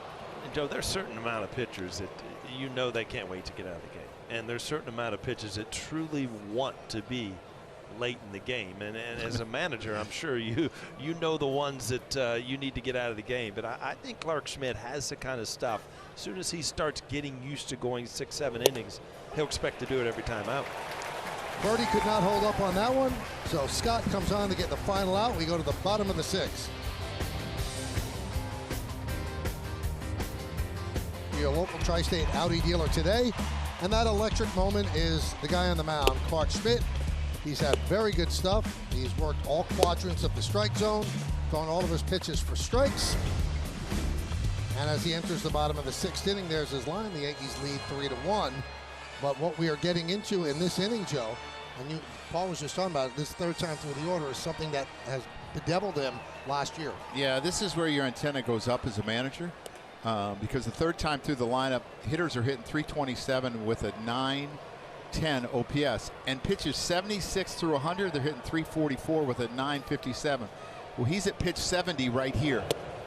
Those aren't absolute, those are guidelines that I really got to watch him now. And he probably has Loizaga for 2 innings today because he threw 2 on Thursday, but then he's trying to get him through this inning, and he may not be able to. So Altuve hits one into the corner, and he starts off the 6th inning with a double. Well, you were hoping you could get out of town with Altuve not getting hot. They really shut him down the first 3 games with a home run today and now a leadoff double here. It's like he's up to his usual stuff against the Yankees. And again, you talk about maybe why. I mean, as many breaking balls as he throws, he starts to lose the break later in the game. That ball right there kind of flat.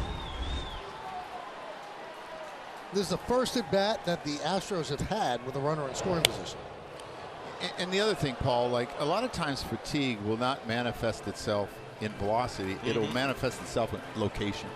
Right, your legs aren't quite underneath you, and you start to get the ball up. You start to get the ball in the middle of the plate because you can't finish your pitches, and against this guy who, in these positions, he's really good.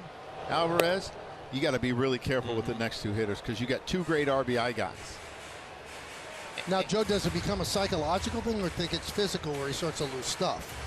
I think it's both. I think in the beginning it's probably physical and maybe lack of not having a pitch that really goes away from left-handers. High fly ball. Verdugo tagging Altuve. He'll stay right there. Verdugo fires into Cabrera. 1 away.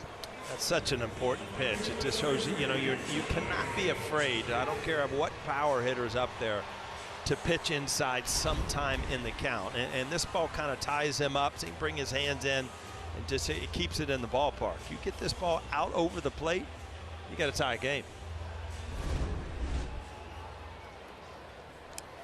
You know, and that cutter that he has sometimes almost appears that it goes up, right? And hitters get underneath it because your mind is telling you it's going to come down more than it does.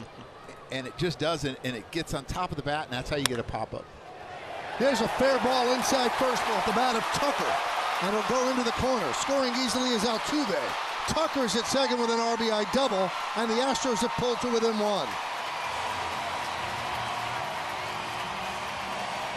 Well, I mean, sooner or later, these guys are going to do what they do best. And if you look at Kyle Tucker, he led the American League in RBIs last year with 112. Again, a good pitch to hit. He's 5th in the MVP. He is just a solid baseball player.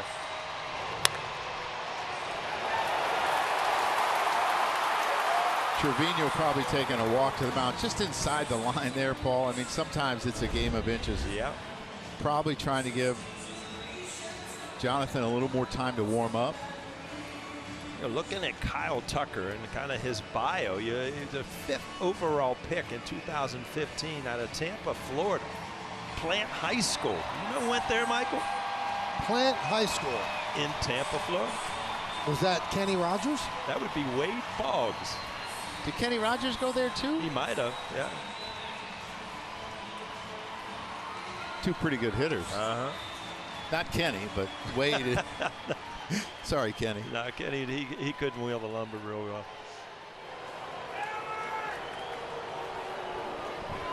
So that was a stall there to get Loaisiga ready. He does not want Schmidt to face Bregman with the time run at second base. So Aaron Boone makes his way to the mound. Will take the ball from Clarke Schmidt, obviously unhappy.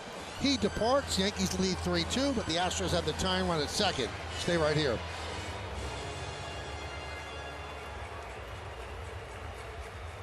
$11 2/3, 10 hits, is not allowed to run. 3 walks and 6 strikeouts. They're the reason they've won the first 3 games.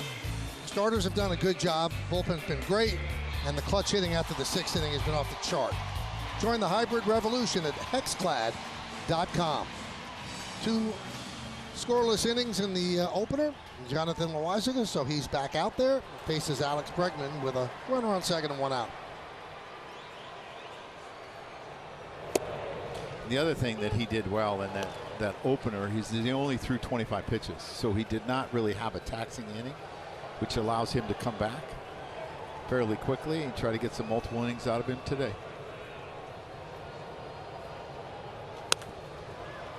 Popped up behind the plate. Trevino gives it a look, but it's out of play. Well, we told you this on Thursday. They intend to use Loaisiga the way they use Michael King in the early part of the year before he transitioned to starter. So they'll use him a couple games or a couple of innings and then take a couple of games off. And that's what they did with King.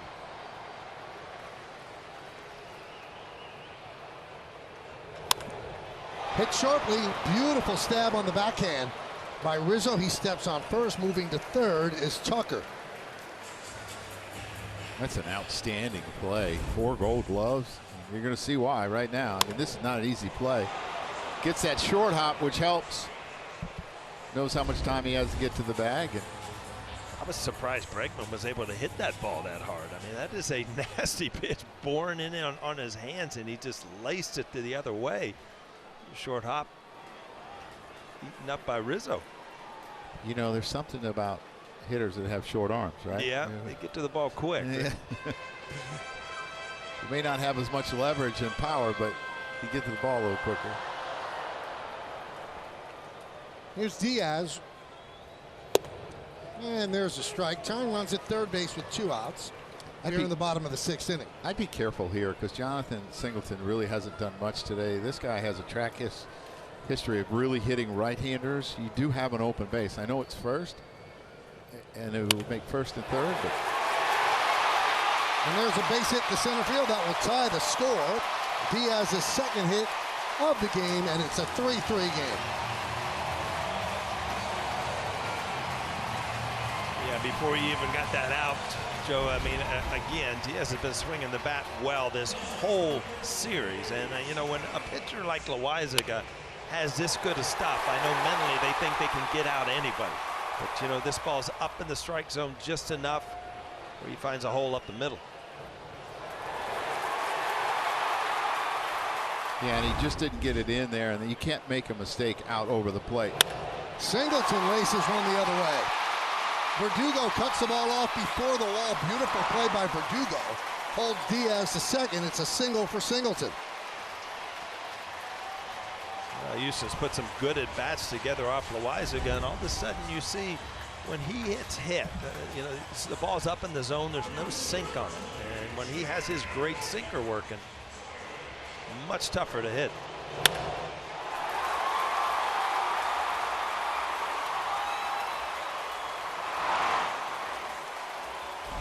I mean, they hit some balls hard the other night off of him, and they were basically on fastballs. And without that good sink, I think at times you have to recognize maybe I need to go someplace different to start a hitter, because hitters are most anxious for a first pitch fastball. That's what they're looking for. Use your other stuff.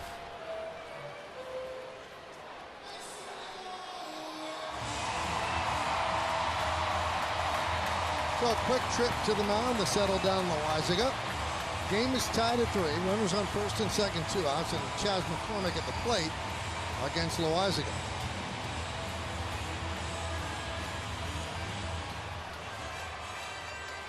Diaz at second.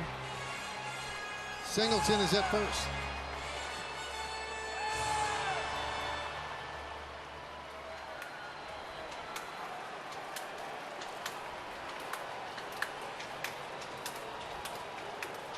And the pitch. 1-0. Get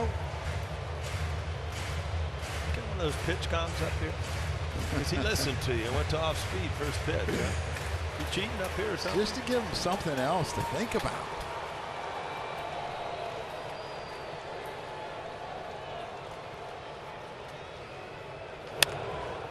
Dribbled slowly to short, charging. Oswaldo Cabrera flips to first, not in time. McCormick beat it out, bases loaded.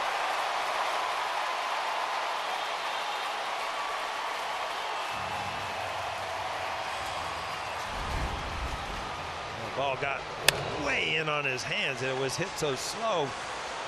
Cabrera looks like he had a little trouble getting the ball out of his glove, and that cost him right there. He had a kind of double pump in there. McCormick gets down the line, clearly saved.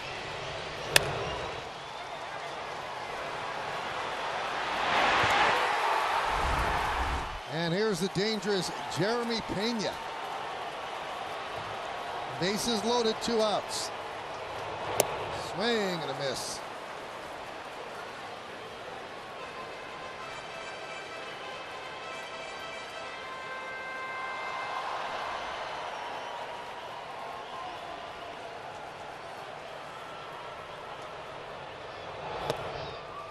I was going to say, you're going to change ups and sliders now, and if you're Trevino, you've got to know with a man on third base that that ball, you change your positioning at all when you know that you have to block a ball with the guy on third?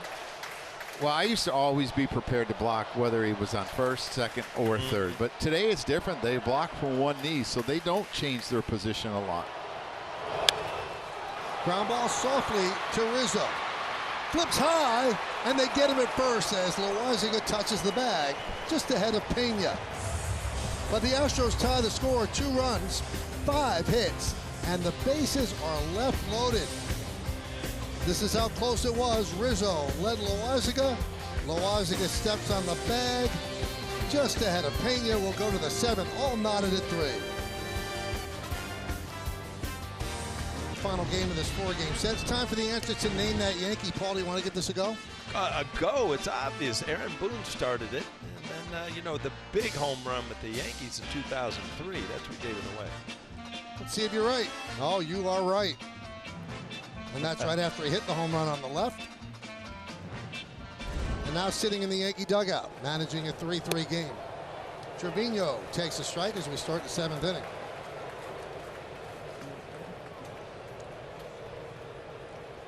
Trevino an RBI single in the 2nd, popped to short in the 4th.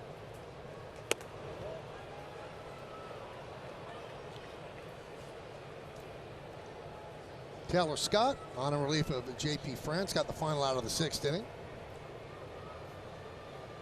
So neither starter is going to get a decision. France pitched well, Schmidt pitched well until that 6th.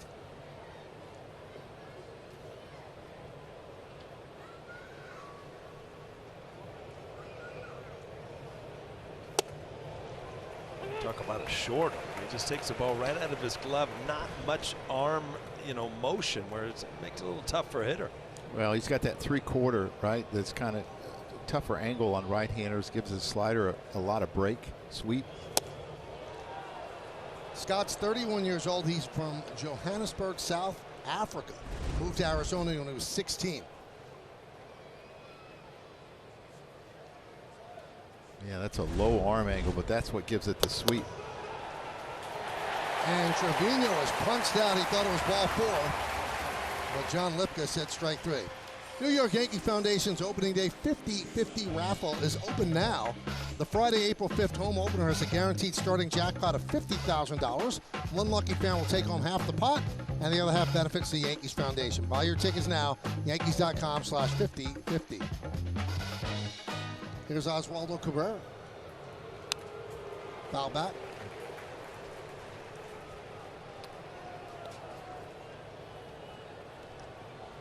On the mound, Scott pitched Thursday and Friday. Had yesterday off. He took the loss on Friday.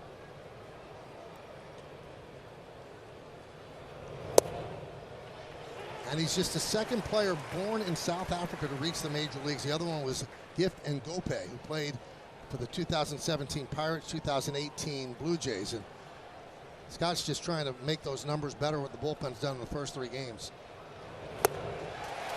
And down goes Cabrera.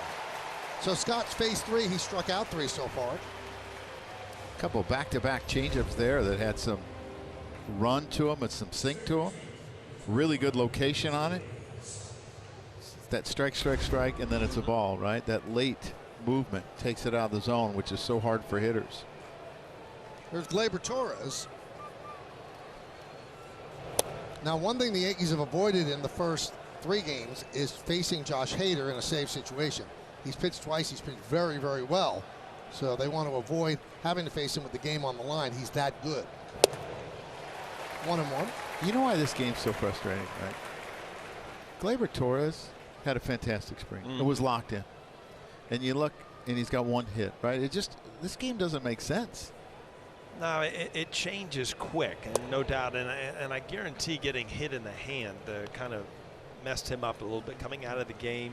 You know, even if you're able to play, you know, you can still feel it. But Gleyber had such a good spring, and his approach has been so much better. That this is probably just a little hiccup for him to start the year.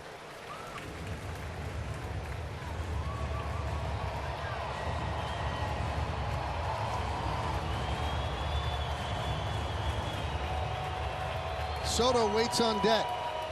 2 balls, 2 strikes, 2 outs. The pitch to Torres. Full at 3-2. What a great spot for Torres. In all likelihood, he sees a pitch he can hit because you don't want to put a runner on for Soto to come to the plate.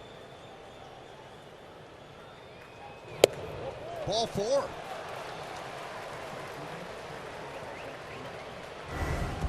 Take a look at StatCast 3D by Google Cloud. This is Soto's home runs, and it's a nice, beautiful mosaic to all parts of the field. That's a full ball of pasta right there. That is. That's unbelievable. That's angel hair right there. I would never have guessed that. I would have had the majority of his home runs right center and over. I didn't know that he used left field that much. Well, Brian Abreu's coming on. Abreu against Soto with a runner on first and 2 outs. Stay right here.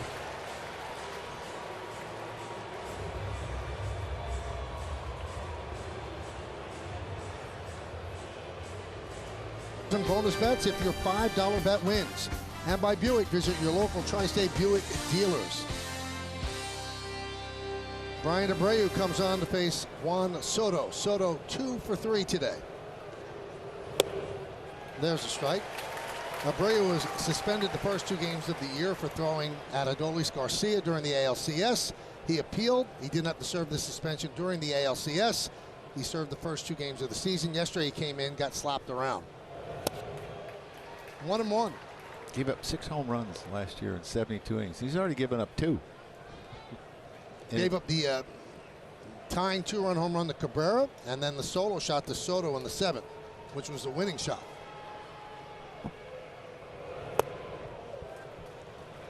2-1 on Soto with Judge on deck. These are hard pitches to take. They really are. I mean, they're just missing.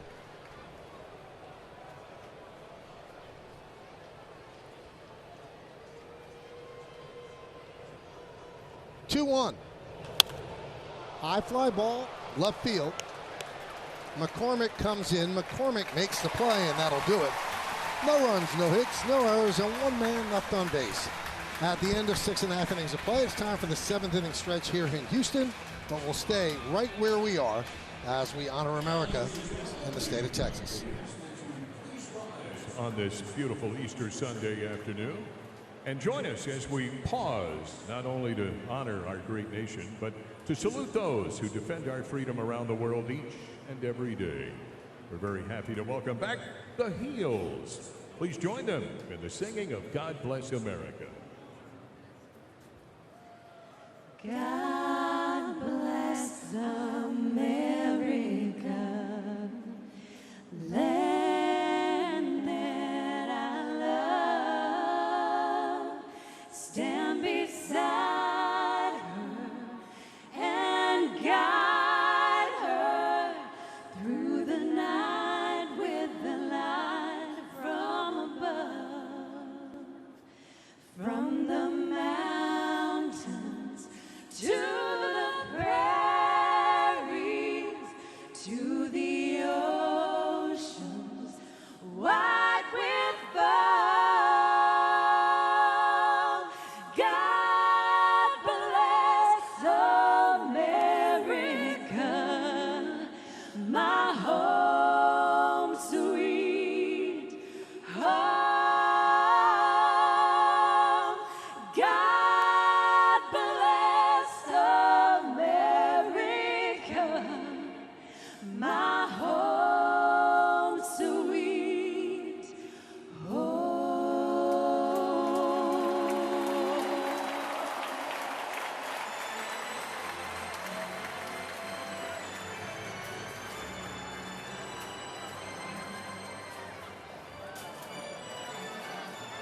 6-0 for the Yankees. Schmidt, we heard about. Juan Soto, 2 for 4. J.P. France went 2 outs into 6. Solo home run by Altuve, Birdie, Trevino, and Judge, each with an RBI for the Yankees, accounting for their 3 runs. Jake Myers leads off the bottom of the 7th against Loizaga. Swing and a miss, 0-1.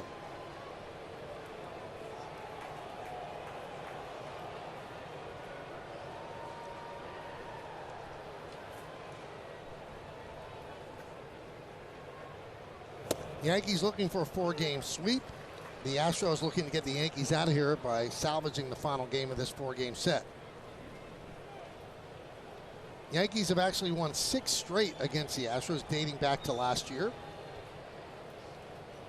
Caleb Ferguson warming up for the Yankees.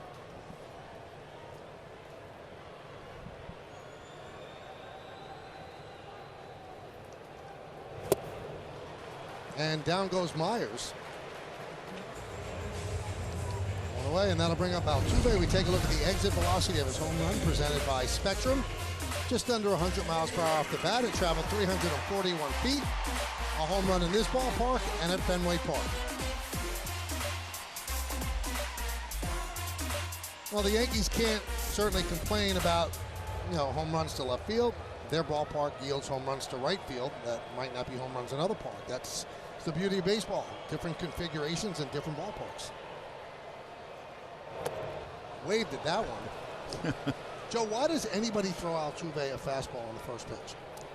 Well, I think you could throw him a well-located fastball, but I mean, if he takes that pitch, it's ball 1, right? I mean, but I agree. Like, it's game on when he gets in the box. The first pitch, you better make a quality pitch. 0-2. See, I really believe that he does start to run out of bat a little bit away, where he's not going to do nearly as much damage because, I mean, you think about, his stature. He doesn't have long arms. He's pretty far off the plate. He can get to that ball, though, up and down the middle really well.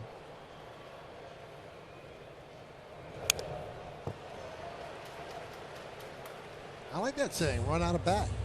You run out of bat. Your arms are only so long. But he does a great job for the most part of covering almost everything. It's tough.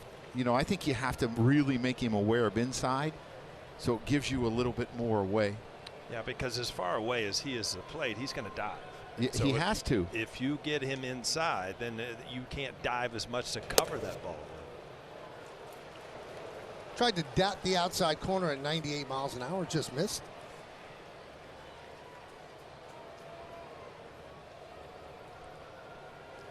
One and 2 on the Astros second baseman.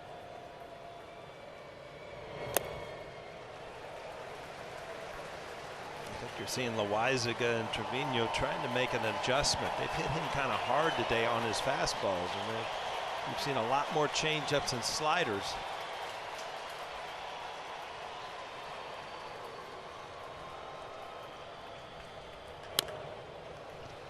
Change up right there, Paul. He gets it down. He may get a swing and miss. He left it up. Think about today, a change up 90 miles an hour. Yeah.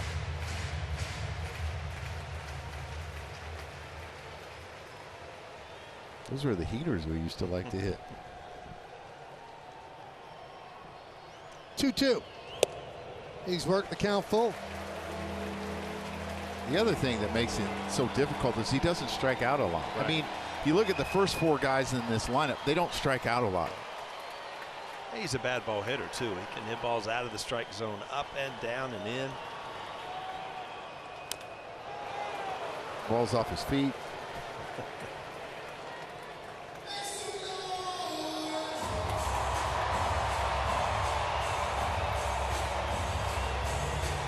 It's got to be the shortest pants in baseball. Huh? You might be right. It'd be tennis shorts on Aaron Judge.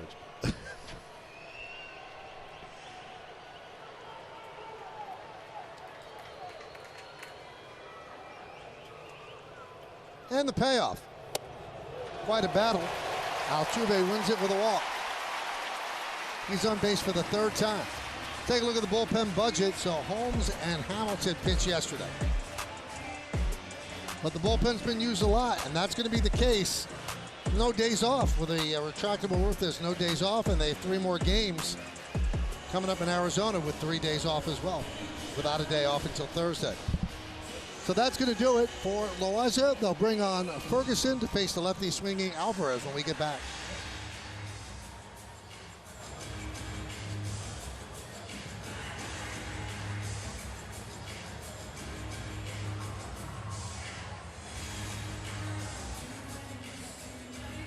Flash, MLB. Well, the Yankees bring in one of their 3 lefties, Caleb Ferguson. They got him from the Dodgers.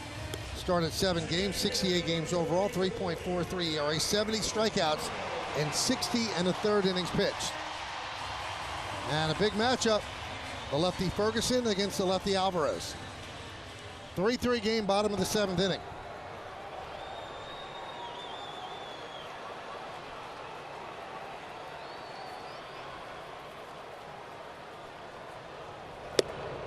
There's a strike. Clipped the outside corner at 94 miles an hour. He went over Alvarez's splits as in his career on opening day. Actually hits better off lefties. Career 301 against righties 292. So really no easy way to get him out. Let's throw a couple of heaters down the middle when he ain't expecting them. Right down the middle. Right. He's a guy that's one of those guys that you better be able to locate, or he's going to do damage, because he'll catch up to 100. It's not a problem for him. The 0-2. Strike 3. 3 really strong pitches from Ferguson to take down Alvarez. 2 away. You know, you wonder if he was sitting breaking ball that whole at bat thinking that he was going to get one, because that's a pitch that he's capable of driving out to left field. That's a pitch he's capable of driving out to center field. And then he takes it. That's the best pitch of the at bat, which was great because he saved it for the last one. Goodbye job by Trevino by sticking it in the zone, but it doesn't get any easier with Tucker here. You know, I think and there goes Altuve. The ball gets away and it's thrown into center field. Altuve gets up, he'll go to third. Judge gets the ball into Rizzo. So a stolen base and an E2. Well, he's probably going on the wild pitch, and then an E2 allows him to go to third. Yeah, and he had time to get him if he makes a good throw. He does a good job of blocking it, keeps it right in front of him. He just makes a bad throw that sails on him. Probably rushed it a little bit more than he had to, but you know that Altuve's aggressive. He saw him going, and he just wasn't able to finish the throw, and he knows he had him, and it just took off on him. It happens at times. Still got to get him out. He would have been at second base had he not got him with the throw, so you still have to get Tucker out.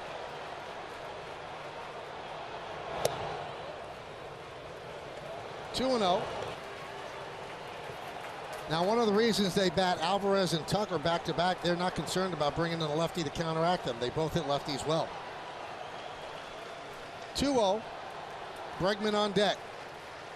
Ferguson deals. 3-0. And interesting enough, Bregman really struggled off of left-handers last year. He only hit .215.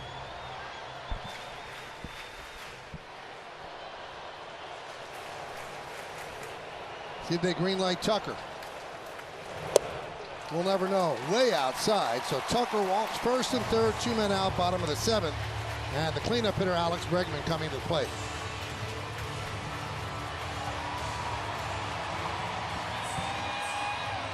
And Matt Blake, the pitching coach, goes to the mound.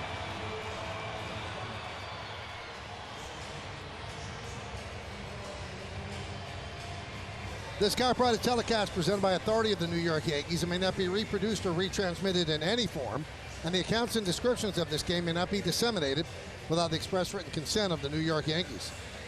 I'm sure they're talking about how they're going to go after Bregman, but the other thing they might be talking about is what we're going to do if they run here first and third. Tucker had a number of stolen bases last year, had 30 stolen bases in 35 attempts. You don't want to let Altuve walk home. If he does a false break at first, you got to give another set of signs to change it up and to let them know that you're thinking about what they're doing. Spada said he would be aggressive this year.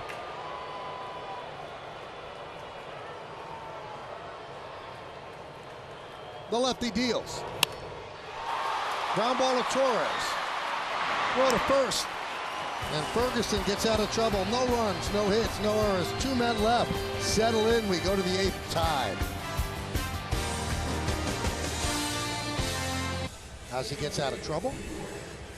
And we go to the 8th inning. And the Astros, they're going to test the limits of their bullpen. They play their first 20 games in 21 days. That's very, very unusual. Yankees' first 7 games in a row, and then you've got Thursday off before the home opener next Friday. So a lot of games in just a few amount of days, and that tests your bullpen. Here's Judge against Abreu. Missed outside. And when Verlander goes back, I think they'll use a 6-man rotation for the most part, because that's what they did last year. And I talked about Framber on opening day, how good he was. So that even limits your bullpen more. You know, I wish baseball the first 2 weeks would say if you want to carry 14 pitchers and 12 position players, just for the first 2 weeks, because starters aren't stretched out completely when the season starts. 1-2.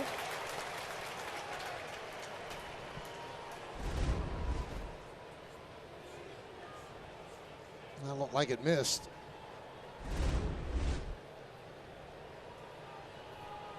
One, two. Swing and a miss.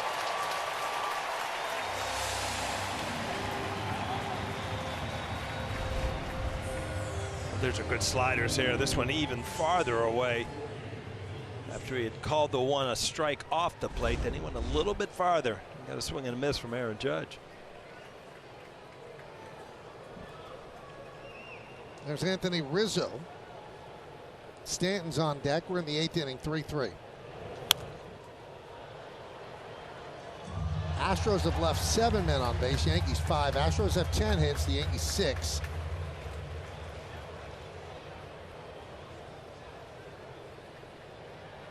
You forgot the all-important stat, Michael. What's that? The visits left. Yankees have 1. Yeah. Houston's got 3. But you get the extra 1 in the 9th. Yes. So I don't really understand that. I guess they don't want you to make 5 and 8, but you can make 5 and 9.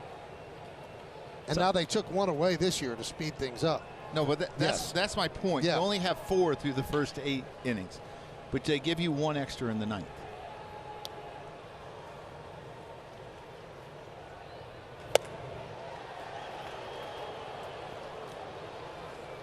Did you ever feel hamstrung with how many trips there were left? Well, usually if you're making that many trips. Game's out of hand. They should have called it. Yeah. Nice piece of hitting there by Anthony Rizzo. Serves one into center field. His 2nd hit of the afternoon. Yeah, he's had some good at-bats today, and that's so important because he's that lefty right in the middle of the lineup between Aaron Judge and Stanton. The other reason it's really important is when Judge gets going and Soto and Judge are going, you don't want them to just feel free that they can pitch around someone all the time. A lot of pressure on that guy that hits behind those two. Here's Stanton. Stanton doubled the left and scored in the 2nd, struck out in the 4th and grounded to 2nd in the 6th. You know what the Yankees need him to do? Is get a little air under one of them. Crawford boxes? I don't care what boxes. Just get a little air under with some exit velo. 1-1. Yeah, the Crawford box out of there in left field where we saw Altuve go earlier in the game. That's a short part of left field. Crawford box I was asking about. I think it's Crawford Avenue, right? Yep. Right behind the wall there.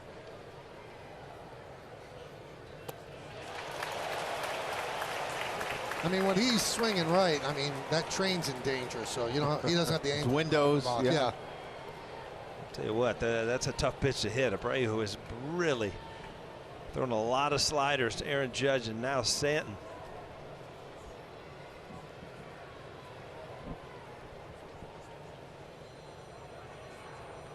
Swing and a miss. Chased the fastball upstairs. 2-way. This is just where you can get out of sync as a hitter. You know, you're kind of overdone with the slider, and then all of a sudden just a 97 outside the strike zone, and you just kind of wave at it. Well, yesterday was a shocker, the runs at Abreu. I mean, Abreu has been one of the best late inning relievers in baseball the last 2 years. I mean, he's been really important to the Astros. Looked like he had a little rust on him yesterday. Verdugo takes a strike. Verdugo's 0 for 3 so far on the season, 2 for 14.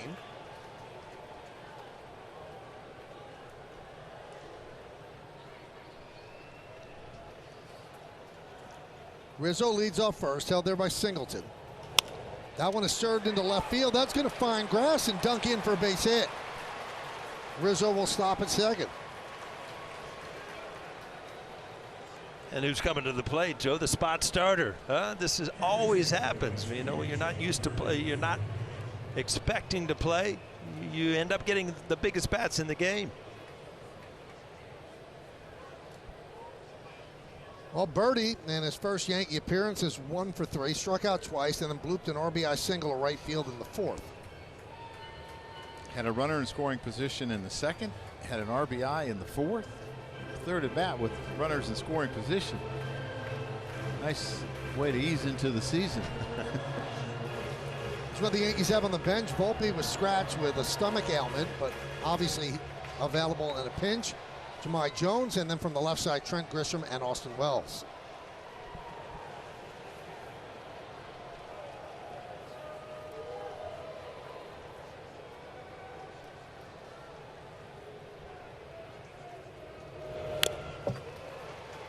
Yeah, it's really important for Rizzo, especially with 2 strikes or 2 outs, that he gets a big jump at second base, that he gets a really good secondary. Pull the ball hard to left field. It's short, like you talked about, Paul. Their arms in their outfield are pretty good. Most of the times you hit a ball to center, you're going to score, but he's got to get a big secondary. Quickly down on the count, 0-2. Rizzo at second, Verdugo's at first. We're in the 8th inning of a 3-3 game. And Birdie calls time. And if you're the runner at first, if there's a ball hit that's hard for a hit, you're going to third if Rizzo goes home, because you want him to cut the ball and try to get you and not be a play at the plate. Chop to Bregman. He fields. Over to first. They get Birdie, and that will do it as Abreu pitches into and out of trouble. And the Nets take on LeBron James, Anthony Davis, and the Los Angeles Lakers. Tip-off is scheduled for shortly after 6 on Yes and the Yes app. And remember, if you get Yes on TV, then you get the Yes app for free or sign up for a subscription. Diaz fouls it back. I don't know if you've heard, Paul, that LeBron guy's a pretty good player. I've heard of that. Yeah. Tonight against the Nets. He's not a rookie either. He's been around for a long time.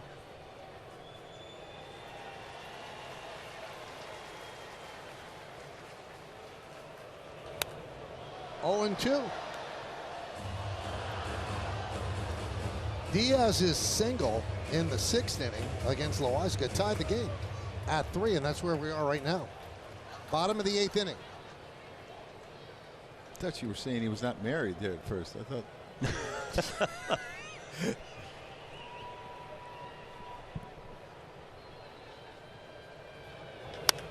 High fly ball, deep right field. Soto back. He's got room, and he makes the play in front of the track for out number 1.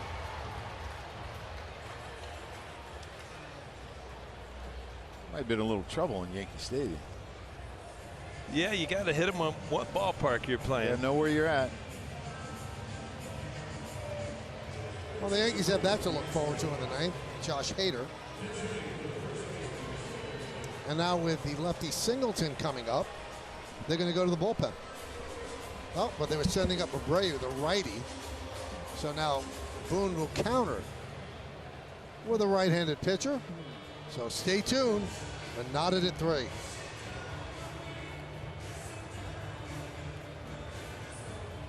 Yankees game on Sunday, April 7th. They're going to receive a Yankees calendar courtesy of MasterCard. Tickets are going fast, so get yours today at Yankees.com. So Nick Birdie had a great spring with the Yankees, made the team as a non-roster player, 13 strikeouts and 7 1/3 innings. Called the power sinker right here. The pinch hitter Abreu against the hard-throwing righty Birdie. You know, it's still amazing to me that throughout his career, Birdie coming in this year in 10 years through 151 in the third innings between the minor leagues and the big leagues. Yeah, a lot of injuries in between, huh? Ooh. 2 Tommy Johns, 1 thoracic outlet surgery. There's only a history of 1 other pitcher coming back from those injuries. 2 Tommy Johns and 1 thoracic outlet. And then to throw it in last year, an emergency appendectomy. That's your throw in? Tough. And what's amazing is he still throws 96, 97 miles an hour.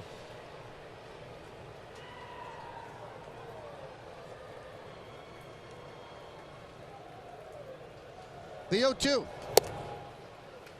Well, the Astros have 2 righties left on the bench, Mauricio Dubon and Greg Kessinger, and they have a switch hitter, the backup catcher, Victor Caratini. So that's what Joe Espada's working with.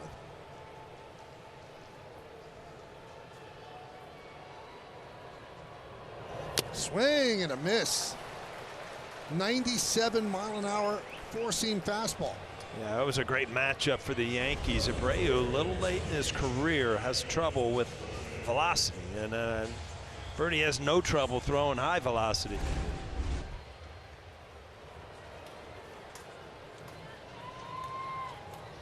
Now for the Astros, the 2 names the Yankees have to watch out for in the bullpen. Obviously, we'll see Hader in the 9th, and then you also have Ryan Presley also available.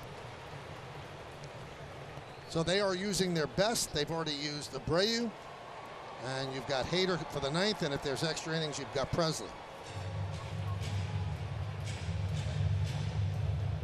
Coming up for the Yankees in the 9th, Trevino, Cabrera, and Torres.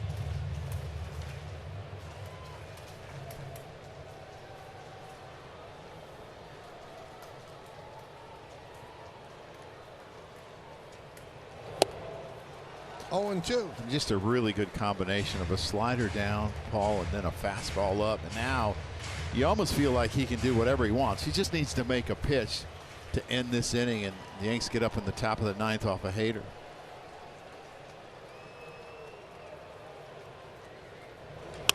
That one's driven deep to left field. Back there is Verdugo. He makes the play where the outfield shuts out, and the Yankees pitchers retire the Astros in order. We go to the 9th.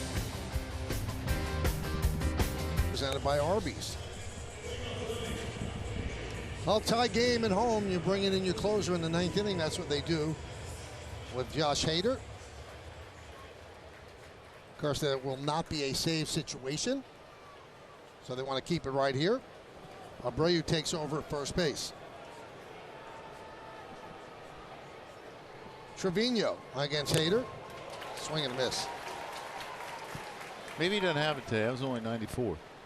Yeah, it might have been a changeup. I don't know if I start him off speed. Well, Hader was now pitched 3 times out of the 4 games. Paul, what would be the attack against a guy this good? You know what? You really just got to look out over the plate, hope he makes a mistake and gives you something. And if you get a pitch, you got to put it in play. That's the big thing off great strikeout pitchers. If you get a pitch, you can't foul it off. And what makes him so tough is he pitches. He can pitch up with his fastball. He can pitch in. He can pitch away. He can throw a slider on both sides of the plate.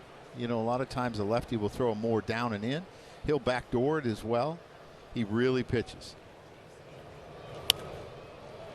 And maybe was the one to hit, Paul. Mm-hmm. What did he do? He fouled it off? Yeah. Uh-oh. I mean, it is 96 and it's up in the zone, and that's not easy to get to, but just looking at anything you get the barrel on. Hader's 29, 8th big league season, and signed a 5-year, $95 million free agent deal with the Astros this offseason. Now, Joe Espada, the Astros manager, aggressive with Hader in his first 2 appearances. He used him down 1 run in the 9th on Thursday, and then last night when they were down 2 runs.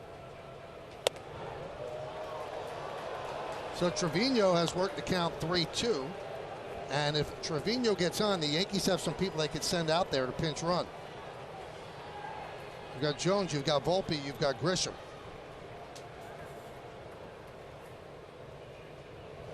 up the middle and off of Hader, kicks out to Bregman. Bare hands, fires, got him. What a play by Bregman. Well, that's just not right if you're Trevino. I mean, you have a great at bat, hammer one right up the middle. It ends up ricocheting over to Bregman. You get caught by a step over at first base. Barehanded, great play.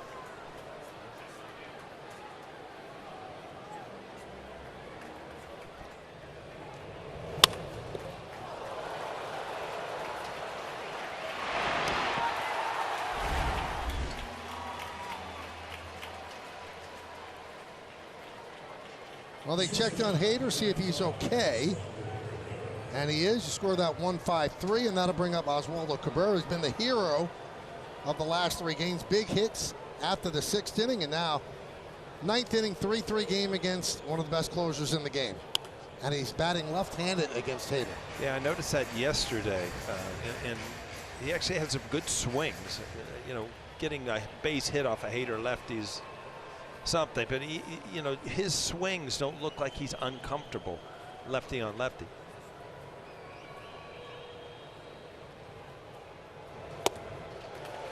Oh, and 2.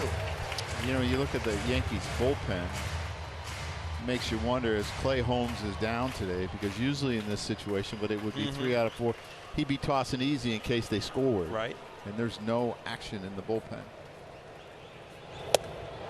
Just missed. A young player's not supposed to get that call. No, and again, this is after a couple really good fastballs, then a little cutter slider right off the plate.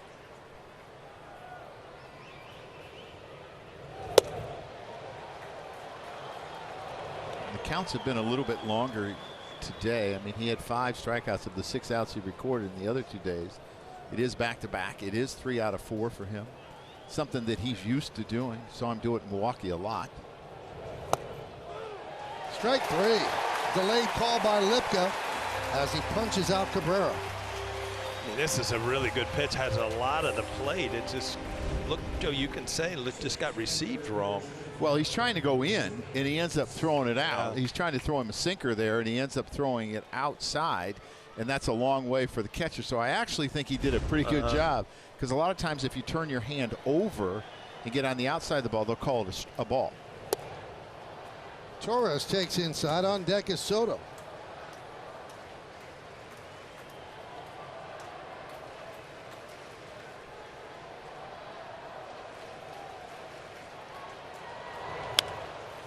Loop to right field. That is going to dunk in for a base hit. And that brings Soto up here in the 9th inning. 3rd hit the Yankees have had that way. That little dunker over there.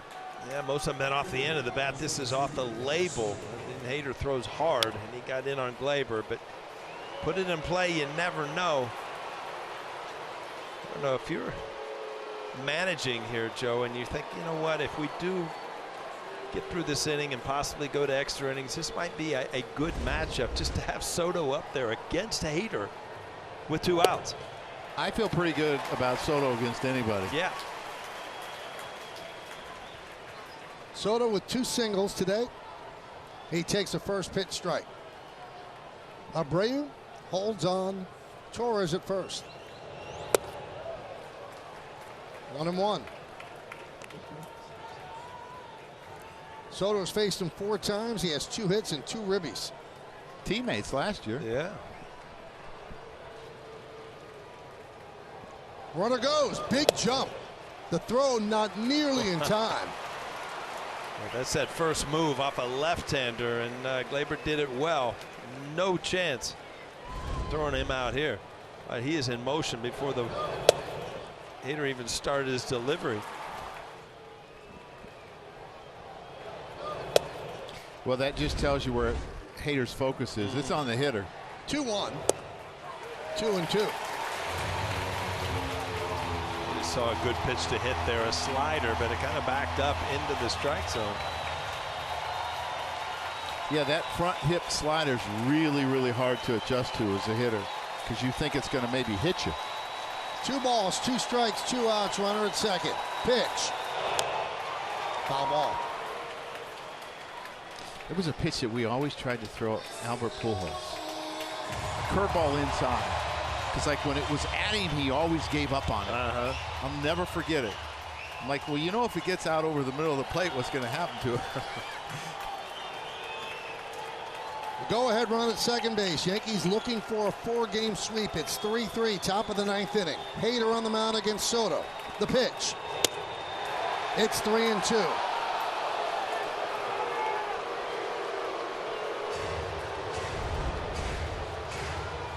Just an excellent eye inside. He's thrown him that slider in there too, so it has to be hard to lay off of.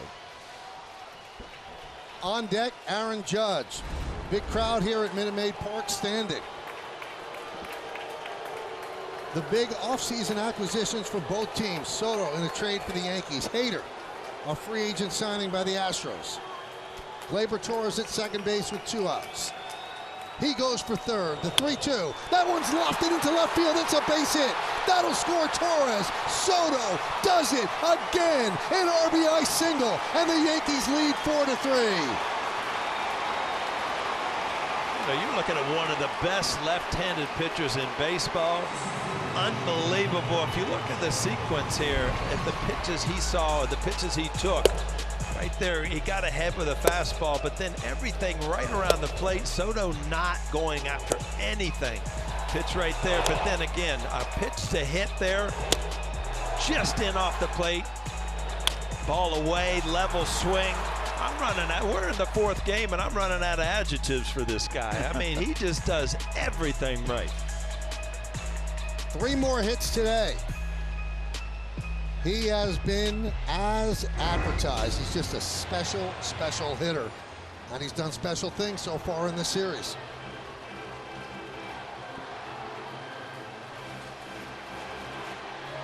Wow, what a huge hit. Top of the 9th. One of the game's best relievers. Gleyber in motion. And again, if you have a slight uppercut at all, you cannot handle that ball away.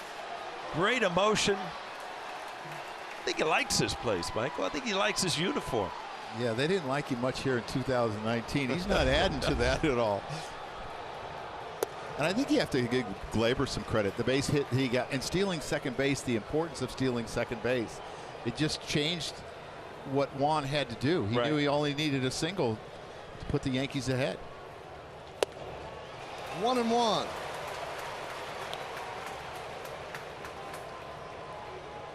Pretty good start.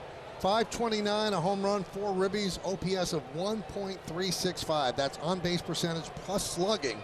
It's pretty impressive. Looks like Clay Holmes is up now in the bullpen. It's a save situation, so they were only going to use him in that situation to protect him, and this is 3 out of 4 for him as well.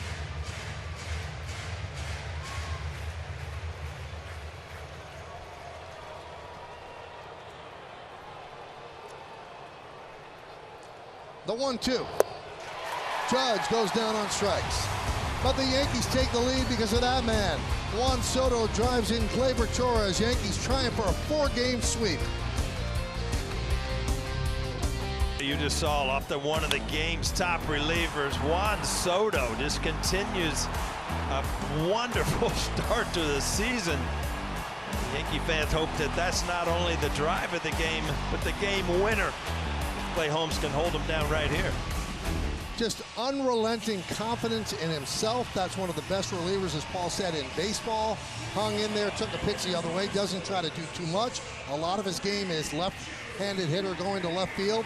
Doesn't try to pull everything into the seats. He's a special player, and now we're seeing it in the first 4 games. Yeah, a special hitter that has the ability to hit the ball anywhere, drive in runs, just take his walks, on-base machine. Here's Clay Holmes for the 3rd time in this series. Jeremy Pena leads off.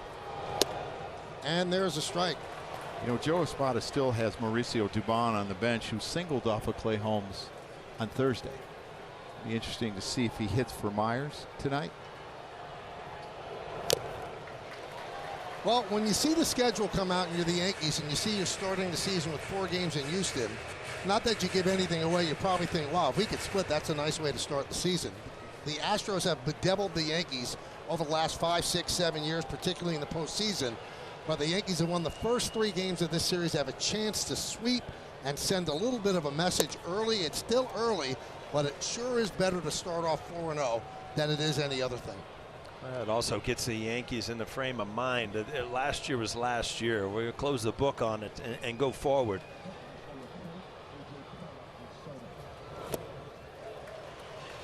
Not that I've ever seen that. There's 4 consecutive sliders from Clay Holmes to start the inning.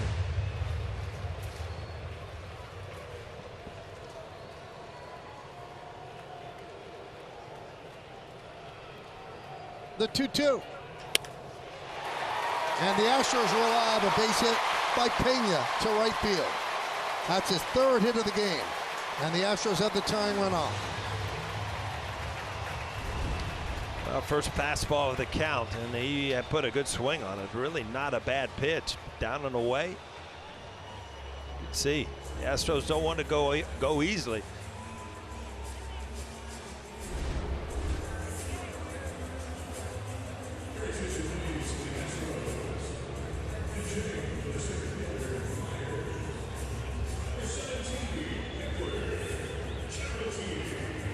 Well, they're going to send up Victor Caratini, the switch hitting catcher, to pinch hit for Myers.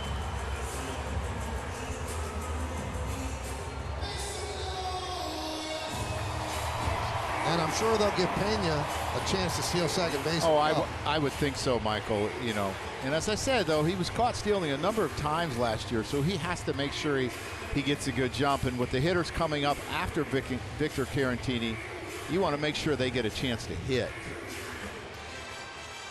Well, what can Soto do now? Well, and the other thing is, if it goes into extra innings, they're going to have to use 2 players because they're going to have to put Dubon in center field.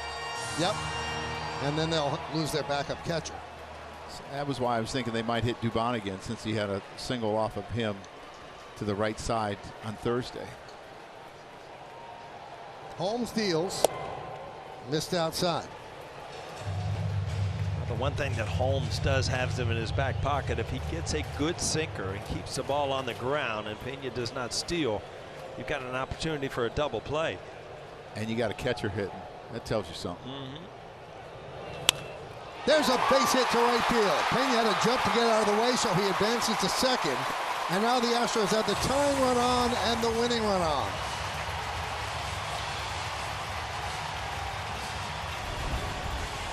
This ball's just hit too hard. You see it's a fastball, but not the true sinker. It's pretty flat, and it's just hit so hard that Rizzo doesn't have time to react. Astros in business here. 2 men on, nobody out at the bottom of the 9th.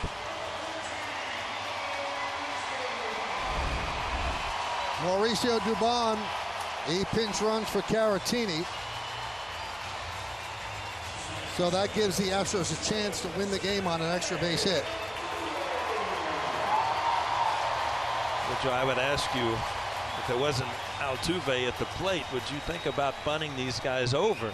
But, you know, Altuve, lifetime 300 hitter, you got to leave it up to him, I would think. Well, I think Joe's probably going for the win because his bullpen's so exhausted. You could walk Alvarez and then play for a double play. Well, the Astros have 1 player left on the bench. That's Greg Kessinger. So Espada going for it right here.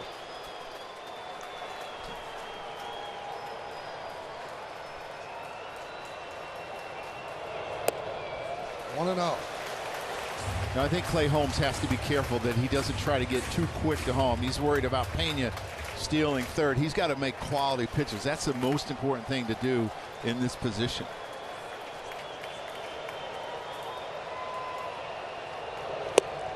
There's a strike.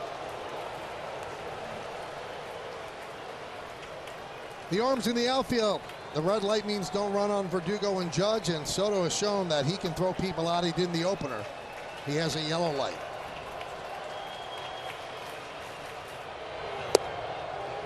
One and 2 on Altuve. Altuve has 2 hits and a walk.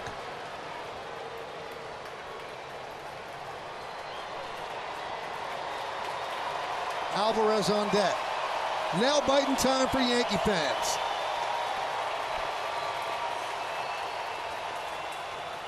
1-2. Ground ball. Oh, a diving stop by Birdie. He gets one. That's all he'll get. He might have saved the game right there.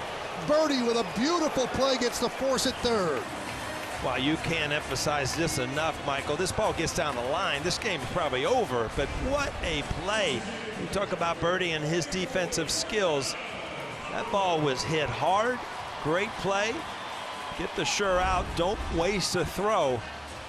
Blake heading to the mound, but what a break for the Yankees. What a great play from Birdie at third base. Here's the other thing I like about it, Paul. It's a veteran player that didn't try to do too much. He didn't then try to chuck it over to first base, and you rush a throw and you make an error and you throw the ball away. So really a heads-up play by Birdie. You just got to make sure you don't get your birdies mixed up. See the outstretched left arm, gets up, and he's ready to throw, but then he reads Altuve and says, bad idea. Right. That close to ending the game. Now rattles around in that left field corner. You know that Dubon's scoring. Now Dubon takes over at second. Altuve's at first, so still very good speed for the Astros. And the dangerous Yordan Alvarez at the plate. .365 with runners in scoring position last year, so does not shy away from the big moment. 1-0. Yeah, I don't know where you go here if you're catching, Joe, because his sinker's not real. It's flat. It's getting hit hard, and he doesn't have confidence enough to throw, 3 sliders for strikes.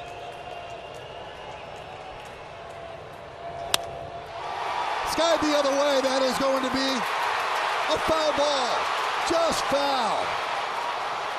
That would have been the end of the game right there, too.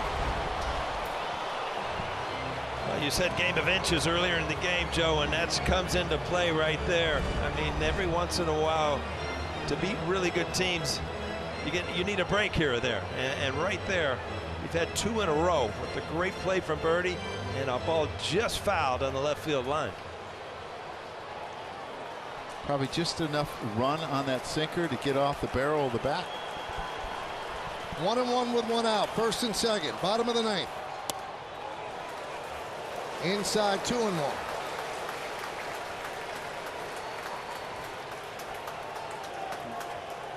Two for 4 against Holmes. Tucker on deck.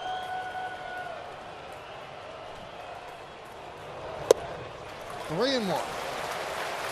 Holmes working his 3rd game and 4th. They usually try to stay away from that. He might be a bit fatigued early in the season. Does not have the same life as he had the previous 2 times.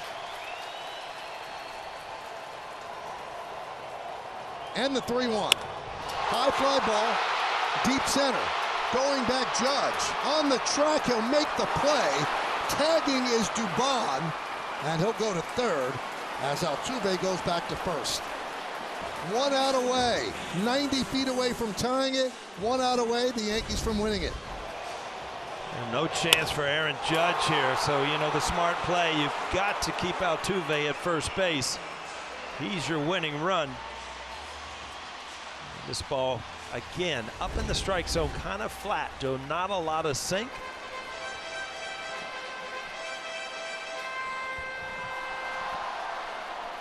Incredible intensity for the 4th game of the season. The Astros trying to salvage 1 game. The Yankees trying to walk away with an impressive 4-game sweep. And one of the better hitters in baseball, Kyle Tucker, at the plate with the tying run at 3rd. The winning runs at 1st.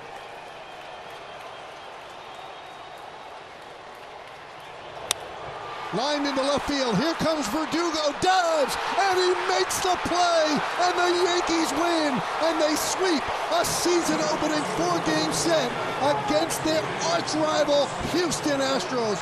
What a weekend in Texas.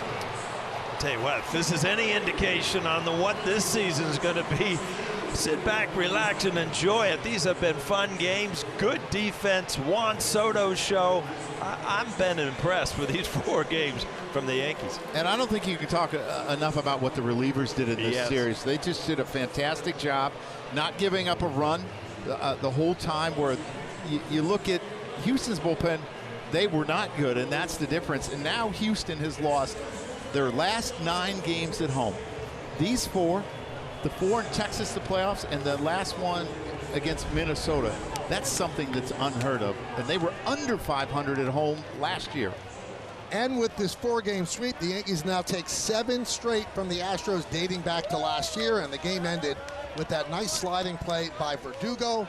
So it was nail-biting time in the bottom of the 9th inning, but somehow Clay Holmes had the baseball gods on his side, and he is pumped up as he saves his 3rd game and the Yankees win their 4th. And you can see the smiles on everybody's face, Paul. This meant an awful lot. No doubt about it. I mean, this team has a lot on its shoulder to turn the page from last year. You're coming in and playing a team that has, what, 7 consecutive ALCSs? So, you know, this is a big, big series for the Yankees. A great way to start the year. And not too big for Juan Soto. He's fitting in quite nicely. We'll be back.